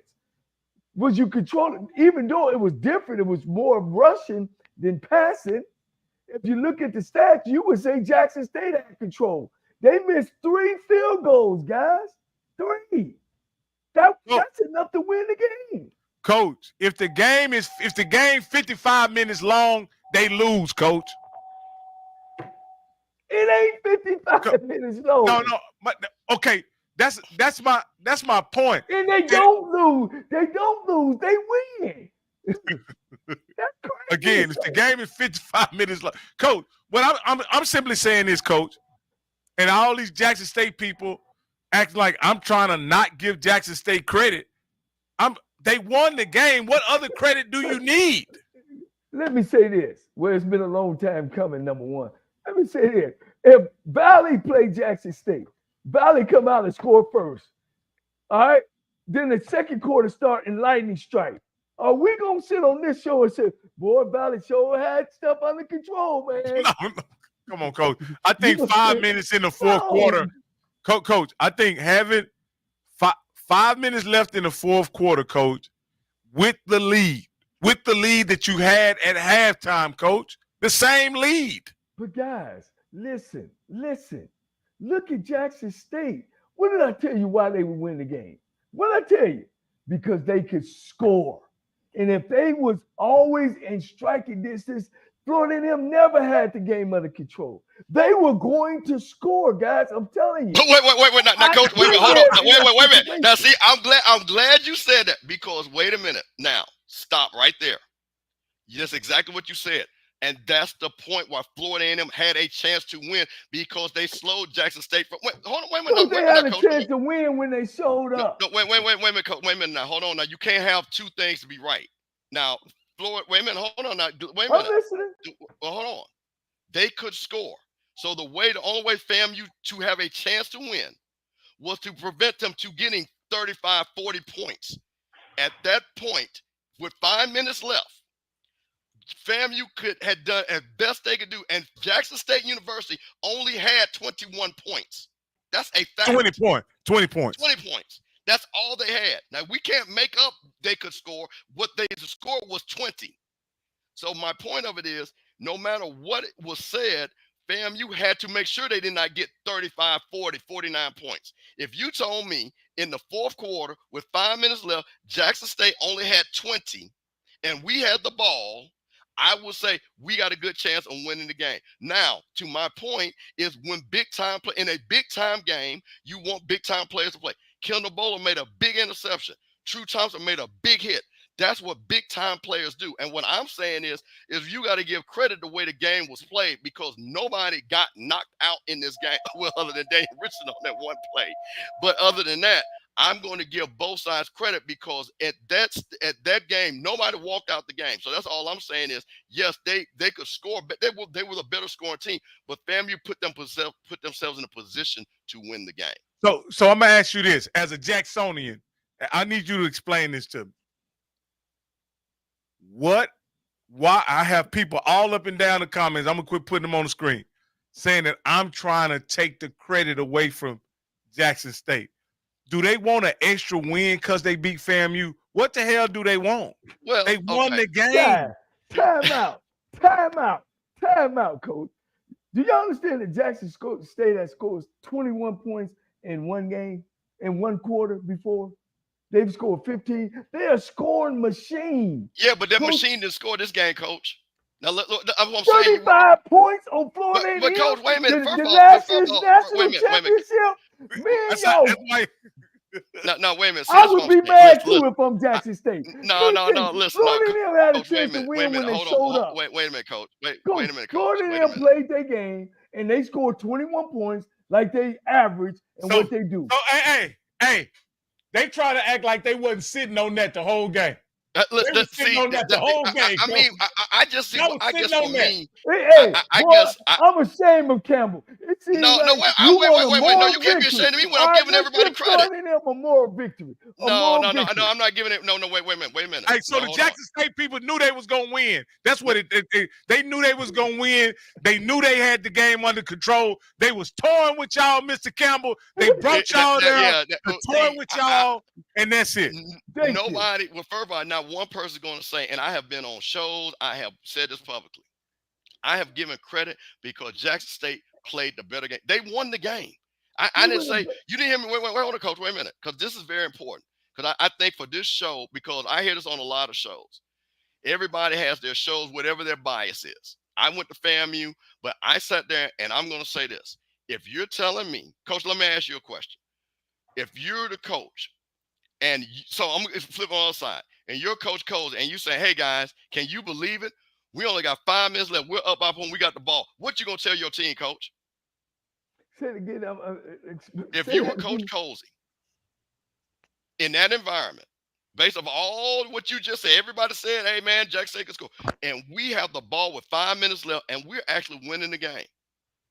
What do you tell your team? I would be nervous as hell, Coach. I would be nervous as hell. And I would be expecting them to score. So my whole play calling would be, I need to get one more score. Now, this is the coach's corner. See, this is why I want to get out the bits. Thank you, Coach. Now, I wanted to get to this part. This is HBCU Coach's Corner with Johnny Cole. This is where the argument and what people from FAMU were upset, because we did not see that in the game, what you just said. The aggressiveness of saying, you know what? 1 point is not going to win this game. One more touchdown with 5 minutes left can win this game. And the play calling that were a lot of people, again, I'm not going to sit up here. Coach Henry never saw something. I'm in the stands. But to your point, we did not see the aggressiveness that we thought, hey, let's try to win the game.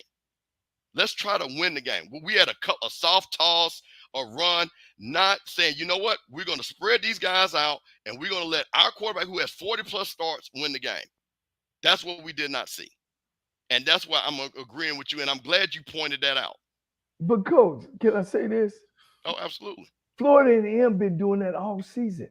Yes. They've only been scoring like maybe one touchdown in the second half to win the game. And unfortunately that the kids. No, they've been doing just enough to win is what they've been doing. And the teams they beat couldn't finish. Jackson State was going to finish. As a coach, I know that going in. We got to score some points, Coach. We can't sit there with 1 point and I'm feeling comfortable. I guarantee you this. Coach Cozy didn't, and I ain't even got to ask him. At never one time did he feel like he controlled the game. No, see, that's what I'm saying. But you see, no, see, let's stop it. See, that's what I'm saying. We're majoring on a minor. That word is skewing the conversation. That's what I'm saying. Nobody. And the other word is we led the game for 55 minutes. No, Coach. What I'm saying is, listen. If I go into a hostile environment and you understand, I've heard. No, wait a minute. Now let's not be crazy. I've heard coaches, and if you want me to do this, I'm that type of guy. I'll pull up you to a coach. Hey, you know what? We want to be in, and we went to a hostile environment. We want to be at the end and try to win it at the end. Now, I don't say we have not heard that, Coach. That's coach speak one-on-one. Would you agree with that? Coach, let me say, I know where you're going with this, Coach. Now, if you're going to be Florida A&M, Blue Blood, then you be Florida A&M. We're talking about Florida A&M, national champions, have won all the stats you give us, have beat everybody but Jackson State. Hell no, I'm not going to be a moral victory and saying, you're not listening. You're not listening to what I'm saying. Coach Kevin, can I finish? Yeah. No, I'm not going to be saying in the third and going, all right, guys, we up by one. We're in a great position. No, I'm not going to be saying that because we're not. If we ain't up 2 or 3 possessions, then are we saying we right where we want to be, guys? Let's finish it out and score. Well, what do you? I'm going to ask you the question again, Coach, for the third time. Because what do you? So because again, we're going to so Rocky. Please explain. Well, Coach, I think what you're missing is you're thinking about coaching the game through a victory in that situation, and what Coach Campbell is saying is what coaches say ad nauseum in press conferences. I want to go in a hostile environment with a chance to win in the fourth quarter. That's what they say all the time, whether it's Alabama, Tennessee, Georgia. I want a chance to win in the fourth quarter. That's what they say, Coach. Either they're lying to us as coaches, right? Or what are they doing? Are they playing on our intelligence? I would love to hear that from a Nick Saban. I'm the mother. Oh, I'm the MF. I'm the top team. I'm not the top team. I'm not going in there and I'm the team and I'm supposed to win the game of saying, oh, okay, we good because we're going into the fourth quarter by one. Yeah, guys, I've heard that saying. I've heard that saying. But I don't think, and if y'all can show me and find a clip where you're talking about the blue bread programs, talking about, man, we right where we are. We really wouldn't even we in a position. Hey, you don't want to bet that money because I was seeing you 50 clips before the end of this show. I'll send you 50 clips. Of a major program. Let me close this out. Let me close this out because I think this is important. Jackson State played championship football Saturday.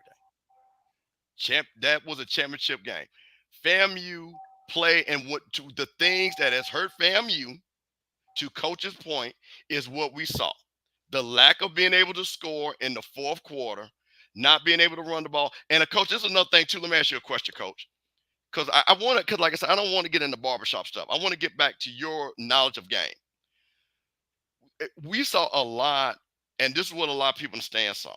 We did not see FAMU throwing it, as I like to say, past the sticks.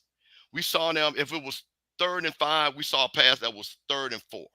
We didn't see something 3rd and 8, 3rd and 8. What is the mindset of a coach when you say, is it because I want to try to give it to my guy quick because the defense is too fast and I want him to make a play to get the first down? What is the mindset when you, instead of throwing it past the sticks, compared to, I want a guy to run for the first down?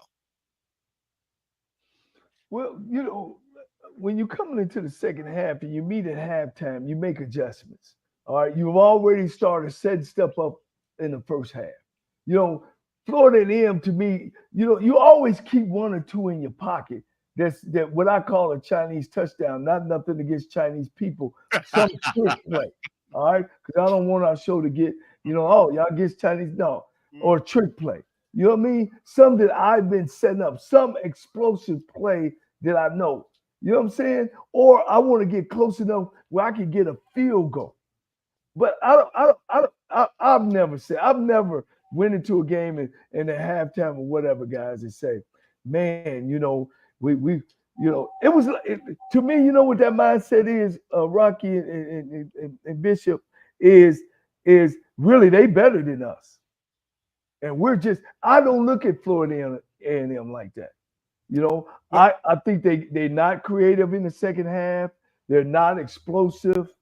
I think their defense give up the run game too much. You know what I mean? And we both can agree. Let me finish. We both can believe is the defense run game win games. So maybe I'm missing your question. Okay, so I'm talking about the game. In the game, because this is important. What we didn't understand. In the game, there were opportunities that FAMU had, and the down the distance was a 3rd and 5, a 3rd and 6, not no 3rd and 18, 3rd and 20. Okay. You talking about situations. Okay, situations. Go ahead. And what I'm asking, what we did not see was that instead of passing it past the sticks, as I like to say, where you're running a pass pattern. If it's 3rd and 5, it's a dig route that's 7 yards. It's a slant that's 8 yards. What we constantly saw was passes that were, if it was 3rd and 7, the pass went 3rd and 5. So my question, what was the consistent cause, and what was Coach Henry thinking there? Was it because, and in your situation when you've seen it, because you've had the superior teams and you've had the not superior teams, but you had to attack that defense. What was his mindset there? Because a lot of FAMU people want to know that.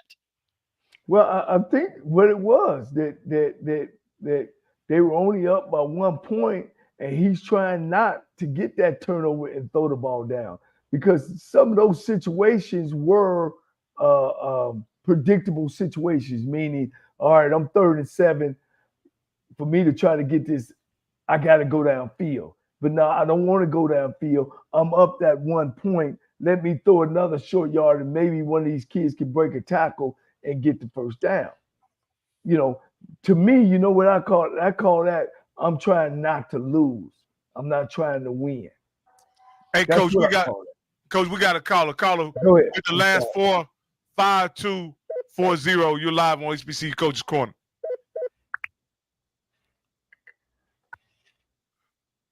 Go ahead. Go ahead. I went back and watched the game. I said, we're going. I went back and watched the game. I said Jackson State had the better team. But I think this was too even. Brad, FAMU wins this game. It was two even teams. Ain't nobody never had control. What was the difference is when it was Tyler make a play, Jackson State made a play. So we could have said, FAM could have did some things different. Jackson could have made that field goal. This game was up in the air until the last 5 minutes when that fumble happened. After that fumble, that was a wrap. So if it was 7 games, it was a 7-game series, they'll be going down to the 7 games. So both of them was evenly matched. It's just Jackson made a play when it counted. That's it. Hey, man, I appreciate you. Yeah, I will agree with you guys. 1 point is not control of the game, but it's definitely leading the game, and so that's what I'll say about that. Oh man, yeah. Hey, Colin, who I just accidentally hung up in, call back. But let's go ahead and and get through this. So, moral of this story is, I think this is the de facto SWAC championship. I think because Jackson State won this game, I think they'll win. They're the favorite right now for the SWAC championship. Yeah. No doubt about it. And you know what this also does, and we can move on after this. FAMU is no longer the SWAC boogeyman. Well, here's what I'm gonna say. This is why every game matters, because I will say for both Jackson State and FAMU, the season's not over. And we saw, unlike the previous runs where Jackson State ran through everybody, FAMU ran through it, Jackson State lost the game to Grambling. They actually lost the game that they shouldn't have lost. So now I'm hoping that TC Tate, who I think has a pulse of this team, that he lets these guys know our margin of error is not like the prime era. We have a smaller margin of error. Same thing in this game. This game could have went a totally different way. So the margin of error is smaller for this Jackson State team. So what they're going to have to do is don't take Bethune-Cookman for granted, okay? That's going to be a hard-fought game. All right, guys. We're going to pick these MEAC and these AAC games right quick. We got Howard and Norfolk. I'll go first on this one. I got to take Howard. I don't see, Norfolk is on Coach Odom's so long tour. I don't see him getting his contract renewed. I see him on his way out. How do you guys see it? Listen, I'm going to say this again. This is a team, Norfolk, that we thought had a possibility to win some games. They've underperformed. We've seen talent. I think, again, Howard did get beat homecoming. This game is at Norfolk, I believe. Howard, I think this game's going to be close. I don't think Howard's going to blow them out. I think this game is going to be close, but I think Howard pulls us out by a field goal. At the end of the day, who cares? I'm going to choose Norfolk. Maybe they give my man a going out present, Coach. Oh, you going to take Norfolk? Yeah. Okay. All right. Here's another good one. Morgan State and NCCU. I see this game. I'm going to take NCCU, but I expect, like Coach Campbell mentioned, I expect it to be very competitive and to be decided in the fourth quarter. NCCU got so many. They rolling. They feeling it. I don't care what the score is. They're gonna win this football game. Hey, this is Morgan State's first MEAC game. Central has played well. Again, they're number one in the HBCU poll. I don't think they're going to lose at home. I think Morgan's going to give them a game, but I think NCCU wins by 2 touchdowns. They pull away late. All right. Hey, and here, I think I got Campbell in this NCAT versus Campbell game. My question is, can NCAT keep it close against the whites? No. And you know what, at Campbell, they were one of the most hyped PWI teams with Mike Mentor, #1 recruiting classes. They're going to beat Jack State. They're going to beat another HBCU, and then they didn't do anything. And they never had a winning season.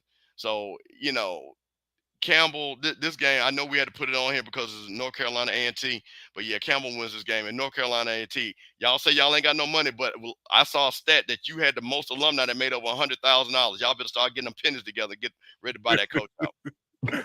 All right. And I got South Carolina in this one.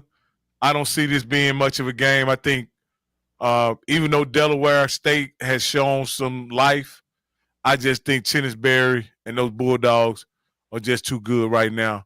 I got South Carolina. Yeah, I mean, that's a no-brainer.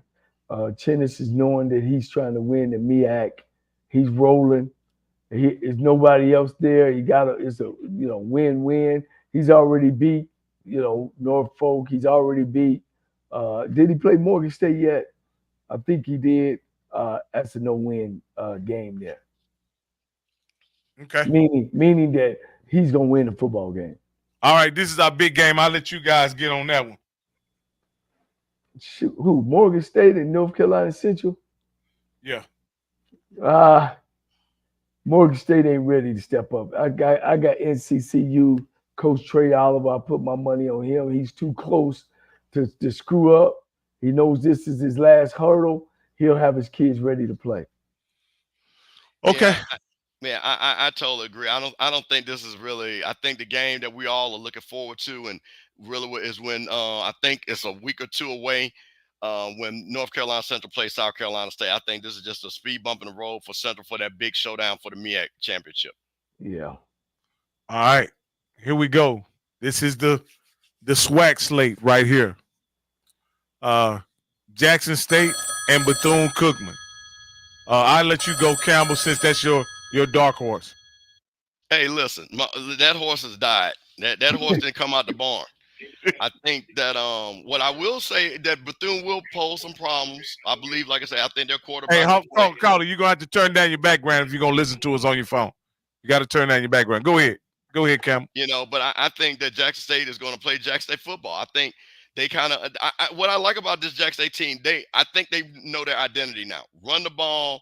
Not get too crazy with the pass game to turn the ball over. I think they learned a little bit more about FAMU when they're saying, you know what, let's keep running the ball and then let's set up play action and things like that. Yeah, I think Jackson State, this is their third. This will be their 35-14 game right here. Can I say something? Go ahead. Like I told y'all last week, the only one can lose this game is TC Taylor. Again, you had 5 turnovers against Grambling. And Grambling took advantage. You had 4 turnovers against Florida A&M. And y'all ain't even played the best defense in the conference yet. And you can't keep winning games when you're turning the ball over. And if the only way you can get around that is that you make a commitment to running the football. You know why I know, Coach Campbell? Because I did it. I made a commitment to running the football. What does that do? That put the game in my defense's hand, and it shortens the game up. But if he come out there and throwing that ball all around and throwing it to, maybe Bethune-Cookman, and I'm really, guys, I'll be honest, I'm really talking about the Alabama State game. Only thing that make Alabama State won't beat Jackson State, and I know I'm way ahead, is that they don't have a quarterback. But go ahead. I don't think it's going to be a blowout. I think Bethune-Cookman be ready to play. Oh, but yeah, I'm going to take Jackson State. I think it's going to be a beatdown. If Alabama A&M put 56 on you, make sure all your light bulbs work in Bethune-Cookman. That's all I'm saying. Go ahead, Mr. Campbell. Hey, well, I've already said it. Like I said, I've given my score. I think that Jack State is going to throttle down. I think they're going to run the ball. I think they're not going to be careless with the ball. And I think to me, I think this is going to be a focus of, hey, just let's win the game. 'Cause again, when you play a big game like they just played, man, I don't care. And Coach knows this. There's somewhat of a letdown when you play a Bethune-Cookman. You know what I'm saying? The boom ain't going down there. They just say, hey, man, let's go down and beat these boys down, and let's get on out of here, get up out of Florida so we can get ready for the next game because we got other games. And let me tell you, it ain't a place that you want to go down in Daytona Beach. It ain't a lot down there that you want to do. And then you playing in that stadium down there, man, that, you know, you just got to be careful. You got to have your team ready. Look, we went to go play Tuskegee in the Gulf Coast Classic. No, I'm knowing to myself, man, we beat Tuskegee. We're going to walk into being the National Black College Championship. And we went down there and lost 15-14. It didn't play well at all. So you know, once again, and it was my fault because I didn't have my football team ready to play. Just like you said, Coach Campbell, it was my fault. So hopefully TC have his kids focused and ready to play because their next 3 games, guys, the record is 3-17 or 3-18 of the 3 teams they play. The 3 teams they play only won 3 games. Yeah. So they should walk through the next 3. We don't have to spend a lot of time on Mississippi Valley UAPB. I'm taking UAPB. Yeah, UAPB. I think Mikael Hagens and Gibson, they do another highlight reel, and Valley keeps struggling. Yeah. All right. So we can go to Texas A&M Commerce and Prairie View. Man, I really want Prairie View to win homecoming, but I don't think they will. I'm gonna take Texas A&M Commerce, but I hope Prairie View win. I don't even know who's gonna show up for Prairie View. You know, Texas A&M is just as worse. They 2-5, I think. Prairie View 2-5. Texas A&M is 1-6. 1-6. Yeah, they both stink. Toss up. Well, right, but let's remember, Prairie View can look at it. Grambling did beat Texas A&M Commerce 35-28, so there is some hope of a commonality of an opponent. So you know what? I know Lionel, my nephew, has put those shirts in a box, and they're going overseas right now.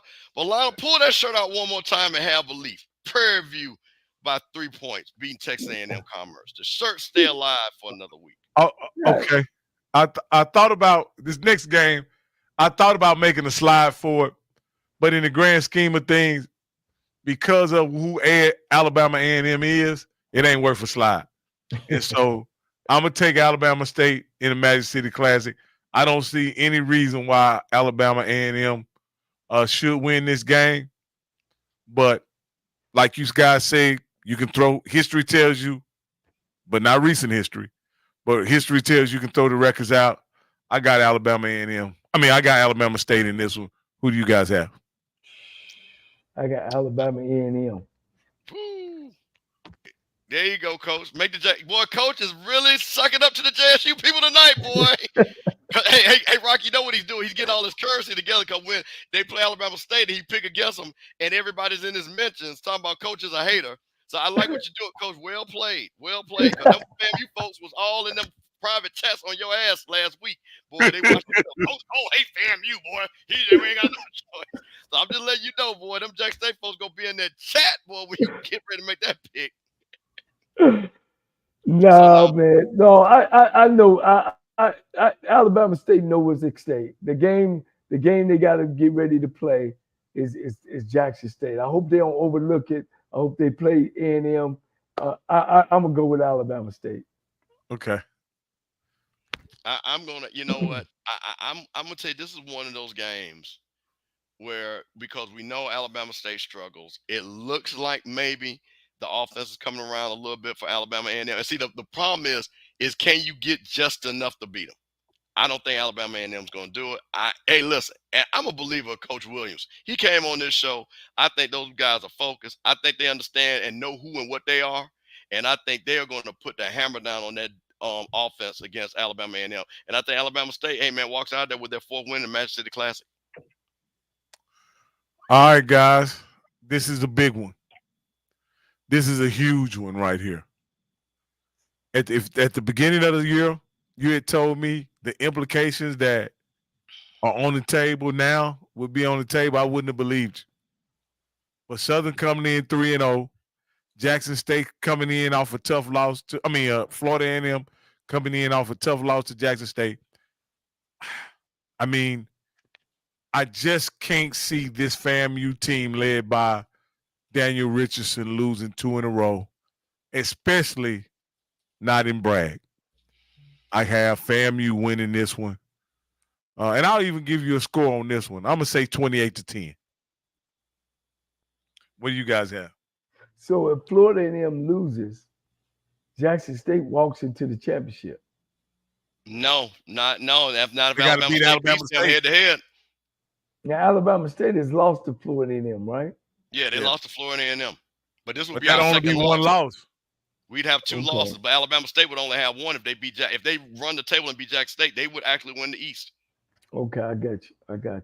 So yes, Alabama State is and everybody's rooting for FAMU to lose this game. So this is a counter. Yeah, this counts. For both teams. For both teams. So that means Alcorn will still be in second place, hoping Southern loses another game. Correct. But they need to get this loss so Southern can get to a second loss. Right. And then Alcorn also got Jackson State to play. That they do.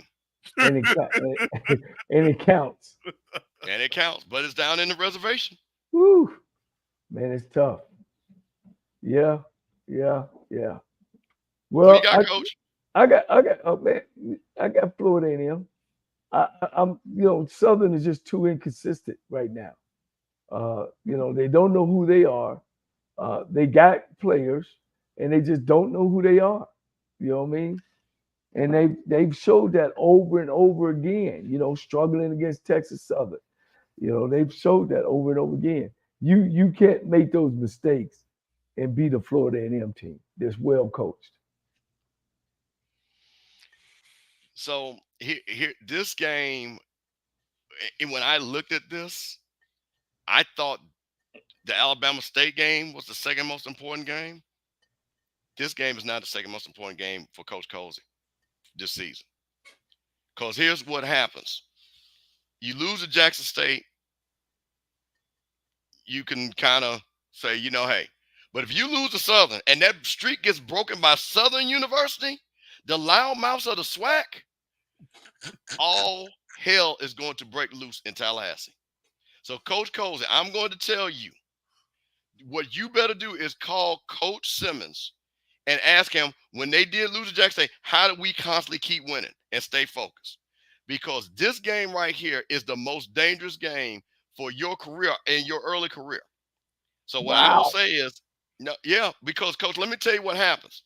And you know this. He loses to Jackson State. He loses to Southern. And because if we're going to lose to Southern, it'll be the same way. We didn't score no points. They ran for 500 yards. Except the narrative goes where you guys can't make adjustments. And the thing about it, this will be a team because everybody else, because again, we have more talent than Southern, then that means we even lost to a bad team. And, based off of what Southern looks like. Southern's record is good, no disrespect, but let's keep it honest. Southern is not a talented team compared to FAMU's talent. So for Coach Colsey, I'm just telling you, I believe in you, comfortable in Colsey, but those players better understand that this is a game to keep the streak alive. So you want to keep that streak alive. So, but I'm going to tell you this, and again, the best I can see, I'm going to finally think that FAMU finally gets to 28 points on the offensive side, not with defensive help. And I'm going to go FAMU 28, Southern 17. Wow. That surprises me that you picked Southern to score against FAMU. Well, I'm going to tell you, this is the thing about it. Well, see, here's what I believe happens with FAMU. We've done a great job. Again, our scoring defense, and to me, yards mean nothing. You can't get in the end zone. I've always been like that. Tell me what your scoring defense is. We've held people down. I believe, like I said, they'll score. They'll get what they're average. They'll score a touchdown. They'll make everybody's got their, hey, man, if somebody needs to tell me if I can bet would the opposing team get one run over 40 yards and what the numbers are on that. Because I would be a millionaire.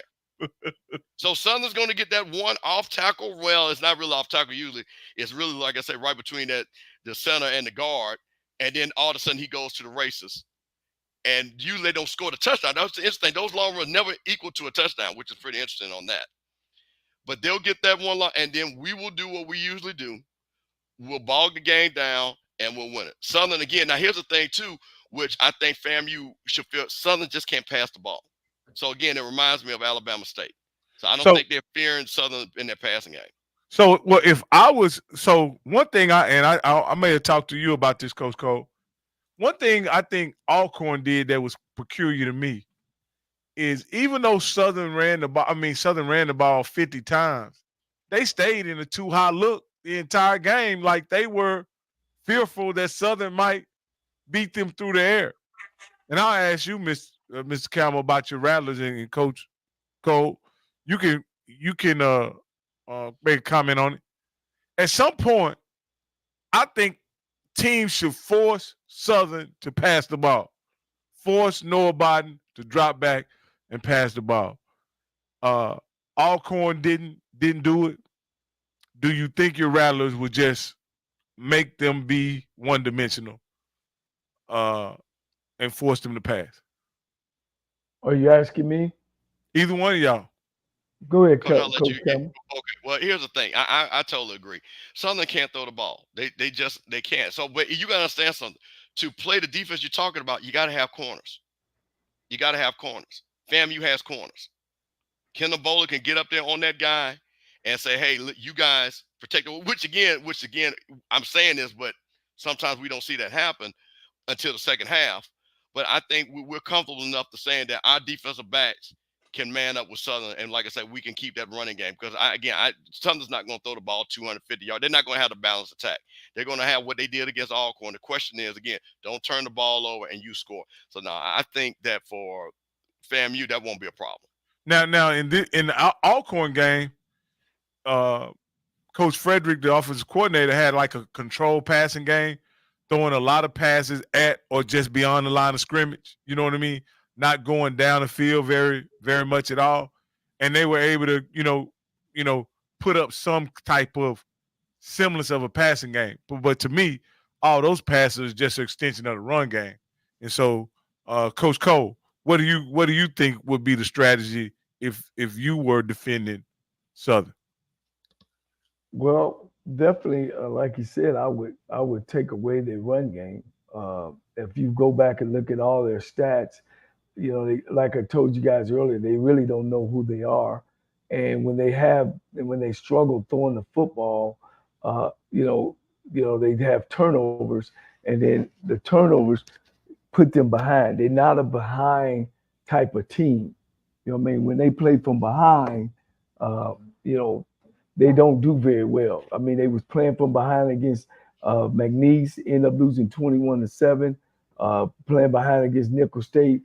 And they not that team. They still trying to find out who they are. And it's too bad for them. I mean, you got a new coach in there. Some of that's probably it too. So I think Florida A&M makes adjustments. I think they do what it takes to get the the game turned and make sure they win the game. All right, guy. This is a game that I thought was a big game because this is another game where Mickey Joseph goes into a game I believe he should win, but can he pull it out? Can he pull it out? Coach, you want me to go first? Yeah, go ahead. Well, here's the thing. We know who Texas Southern is. We've seen them play. They're once again offensively challenged. Kind of reminds you of Southern a little bit. I don't think they're going to get anything in there. I think, again, Grambling has talent. We've seen talent on this Grambling team. The question is, again, can you score enough to beat Texas Southern and their defense? I think Grambling could do that. I think this is, again, Grambling has a balanced attack. I think, again, we're not looking for Miles Crawley to be the SWAC Player of the Year. I think, again, this is where Miles Crawley, can you get to 200 yards passing? Can you give me a touchdown throwing? And we leave it in the running game's hands, and then we shut them down on defense. So, man, I'm going with Grambling, man. I just think that Grambling knows where they're at. I think, again, Texas Southern with the quarterback situation, I think it's just not boding well for them. So I'm going with Grambling. Yeah. Texas Southern, too, don't know their identity. Every week is a different quarterback. Every week is a different front. Every week is a different running back. I think coach is just trying to find his way. You know, they play so inconsistent every week. You don't know who's going to show up. You know, maybe they might put it together, but I just don't see it.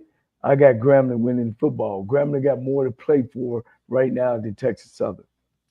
I definitely think Grambling is gonna win the game, and I think this if Grambling can't lose this game, Coach. I just think Grambling has a schedule that's set up for them to compete for the West Championship. And even though Southern is off to an amazing start already, I just think somehow, some way, the Bayou Classic is going to mean something. And it's going to give Grambling an opportunity to play in the big game, in my opinion. I don't know who will win, but that's what I'm hoping. Right. Hey, guys, this has been another outstanding show. We can hang on probably for another 5 minutes if we got some callers who wants to call in and take some calls. But we got a call on the line now. Caller 0527. You're live on HBCU Coach's Corner. What's your name and where you calling from?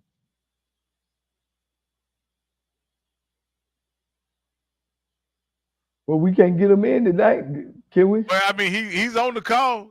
I guess he's just holding on. He fell asleep. They put their phone down and they listen to the show.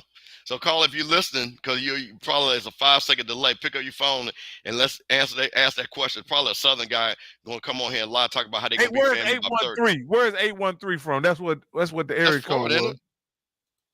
That might be your FAMU people. 813. Yeah, that's Tampa. Yeah, that's Tampa area. Hey, man, I just want to let y'all FAMU people know, since I got y'all on here, y'all AD won 80 of the year at the women's conference this past weekend. Correct. And so y'all can put that.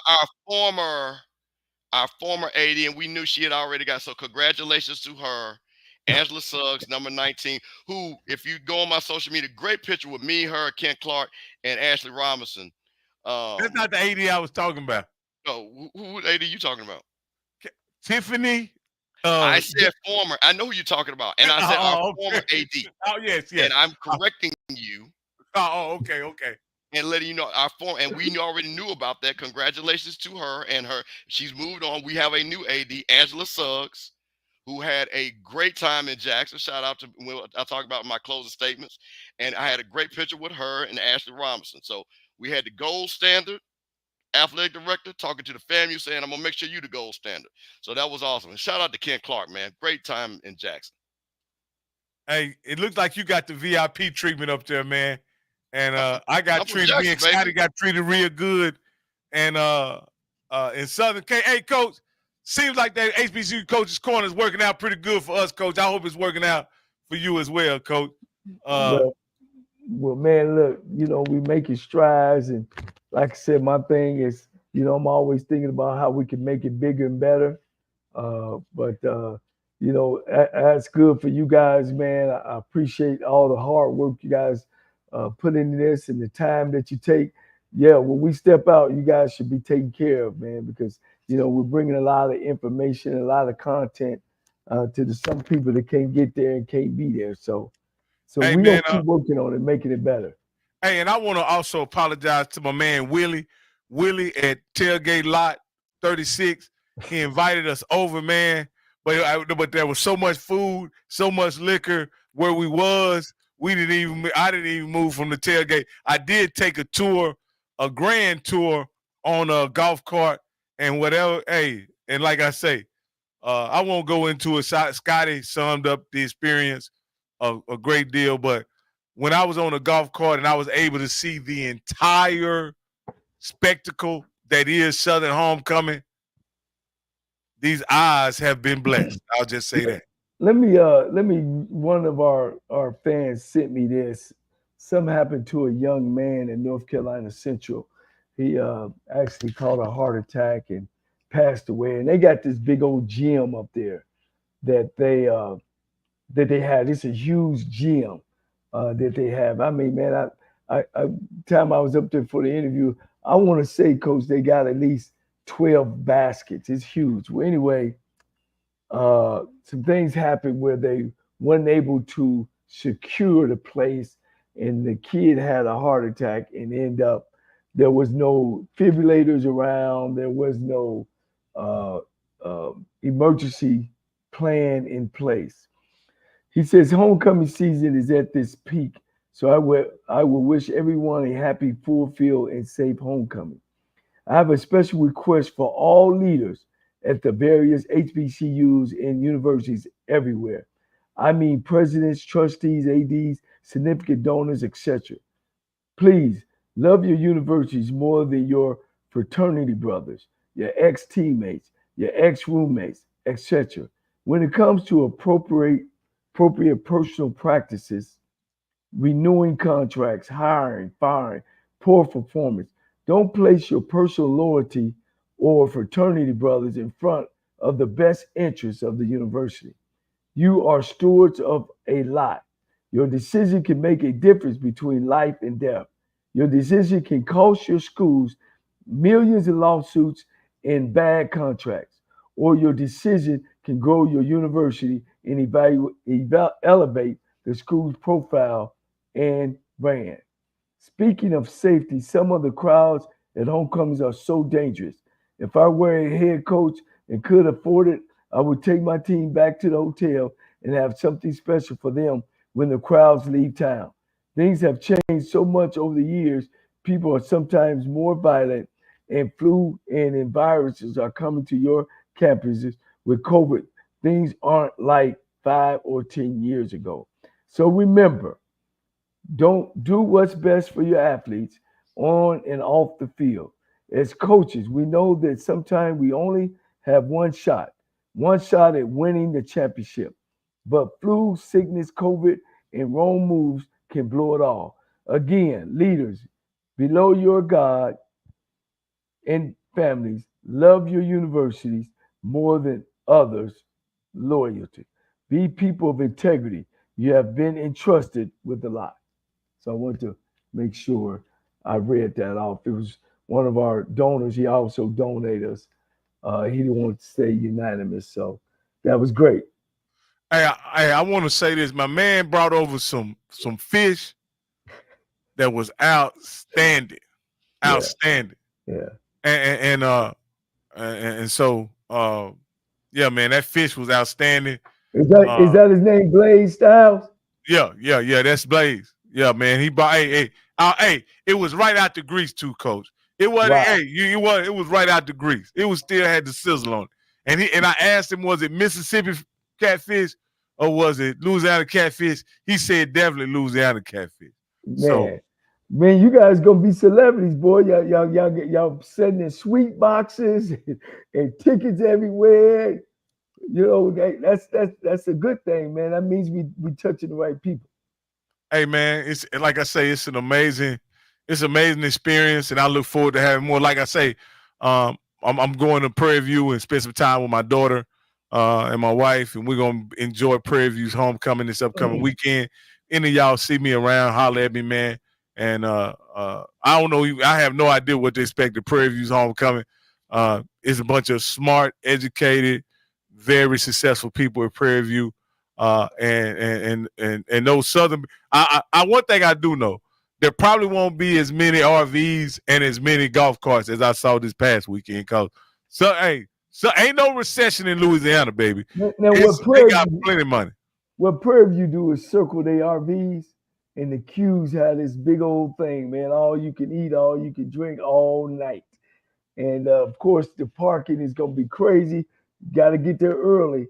And the food deal is crazy, man. Hopefully they made some different changes, but it's gonna be people all over the place, man. Okay. And hopefully I run by my man Dr. Cavill. I know he gonna have a setup. Him and his fraternity brothers. They gonna have a good setup, I'm sure, over there. I need to give him a call this week and see what the deal is. I got another good friend that's traveling from Georgia, so I'm sure it's got something special going on. I wish Bubba all the luck. I wish him and his staff play the right players this week. Man,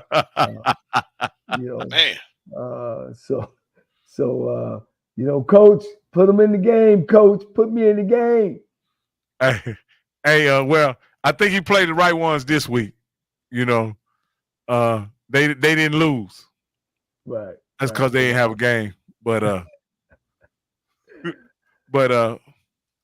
hey, what'd you say? No booty cheeks in PV. Please. I'm not gonna be looking at my glasses. Got a filter on that kind of stuff. I don't even see booty cheeks through my glasses. All right. All right. Can I do my closing statement so we can? Yeah. Go ahead. Ronnie and LeBron, he already got in the game with his dad. It's already beautiful. Listen, I want to say this again. Shout out to my city, Jackson, Mississippi, and shout out to the real Jackson State, true blue Jackson State folks supporters. I told everybody from FAMU to come to Jackson to see the game in the vet.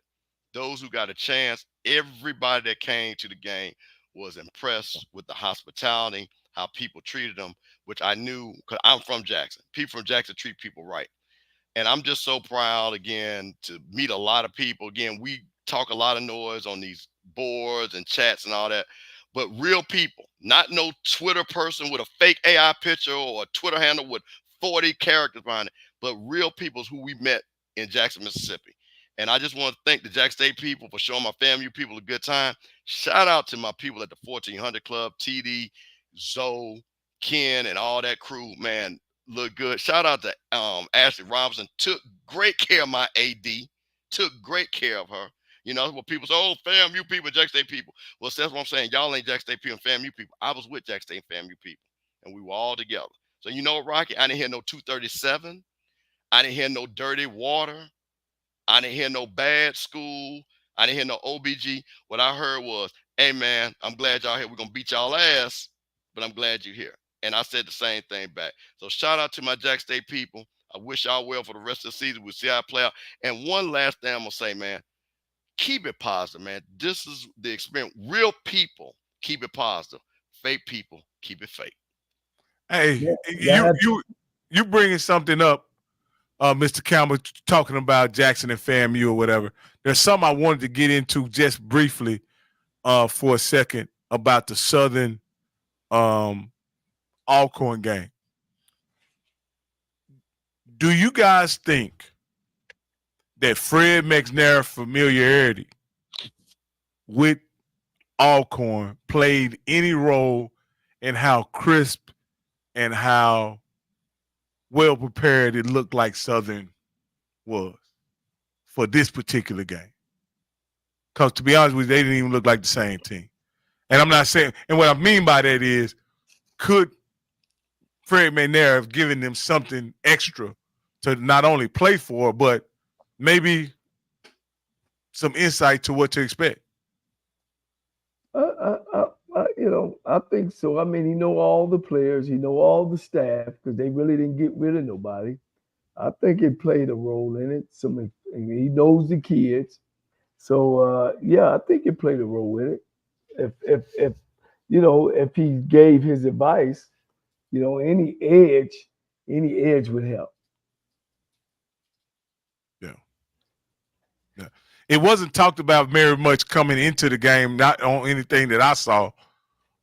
But it definitely, like I say, Southern definitely showed themselves well. And again, it was, like I say, it surprised me how crisp and how well they played. Two things about the Jackson State Florida A&M game was 28,000, almost 30,000. And Jackson State had the ball 34 minutes to Florida A&M's 25. So they had the ball almost 10 minutes more. So the more possessions you get, 1 point won't do it.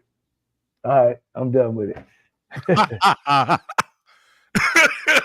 Hey, there you go, Coach. Hey, man, let Coach go get that gift basket. Going to come for $1,400.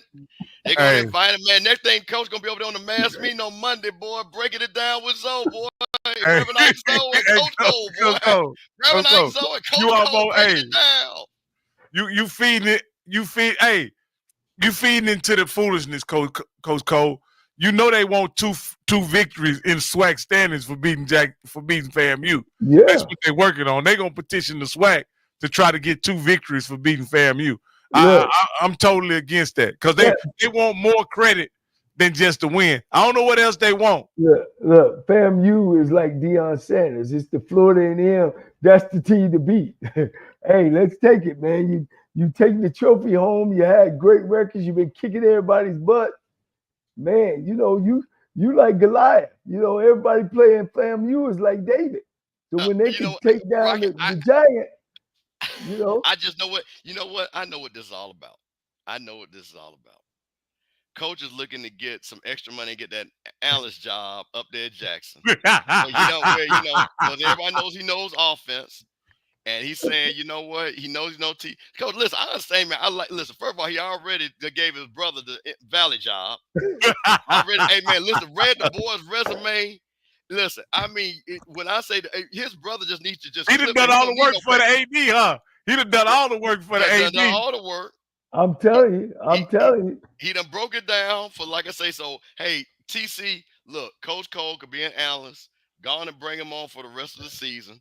He'll work for us on Tuesday. Because, like I said, he'll be like the white guy that was with Jackson. He doesn't have to be at the game on Saturday. He'll do, HBCU. Go watch his son play on Saturday. Yeah, so there you go. So, man, like, hey, man, it's no problem, man. Hey, Coach, listen, I love it. Y'all crazy, man. Y'all crazy, Coach. Hey, Coach, you ready? Hey, Coach, make sure you put your address in the chat, Coach, so they can send you all that Jackson next week. So you'll have that hat, ball cap with a J on it, and you'll have a blue sweatshirt with a J on it, and get all your Jackson State gear. Coach, you trying to go all in right now. Jackson, Y'all too much, man. Y'all too much. All right, Coach. But no, man, this has been another great show, guys. Thank you so much, Coach Cole and Coach Campbell, for being on the show, man. You guys did a great job. And, Coach, you ready to take us out? Yeah, ready to take us out, baby. Appreciate it, man. Appreciate you guys continue to follow us. But we need those likes. We need to subscribe to the station, man, so we can bring you more content and we can put ourselves on the road as well. And we will definitely continue to have big time people on this show. Once again, life is beautiful. Life is what you make it. If you feel yourself down, that makes you grow. And the thing that I always say, if you feel yourself at the end of the rope, tie a knot and hold on tight, because at the end of the day, it's nobody bad like you.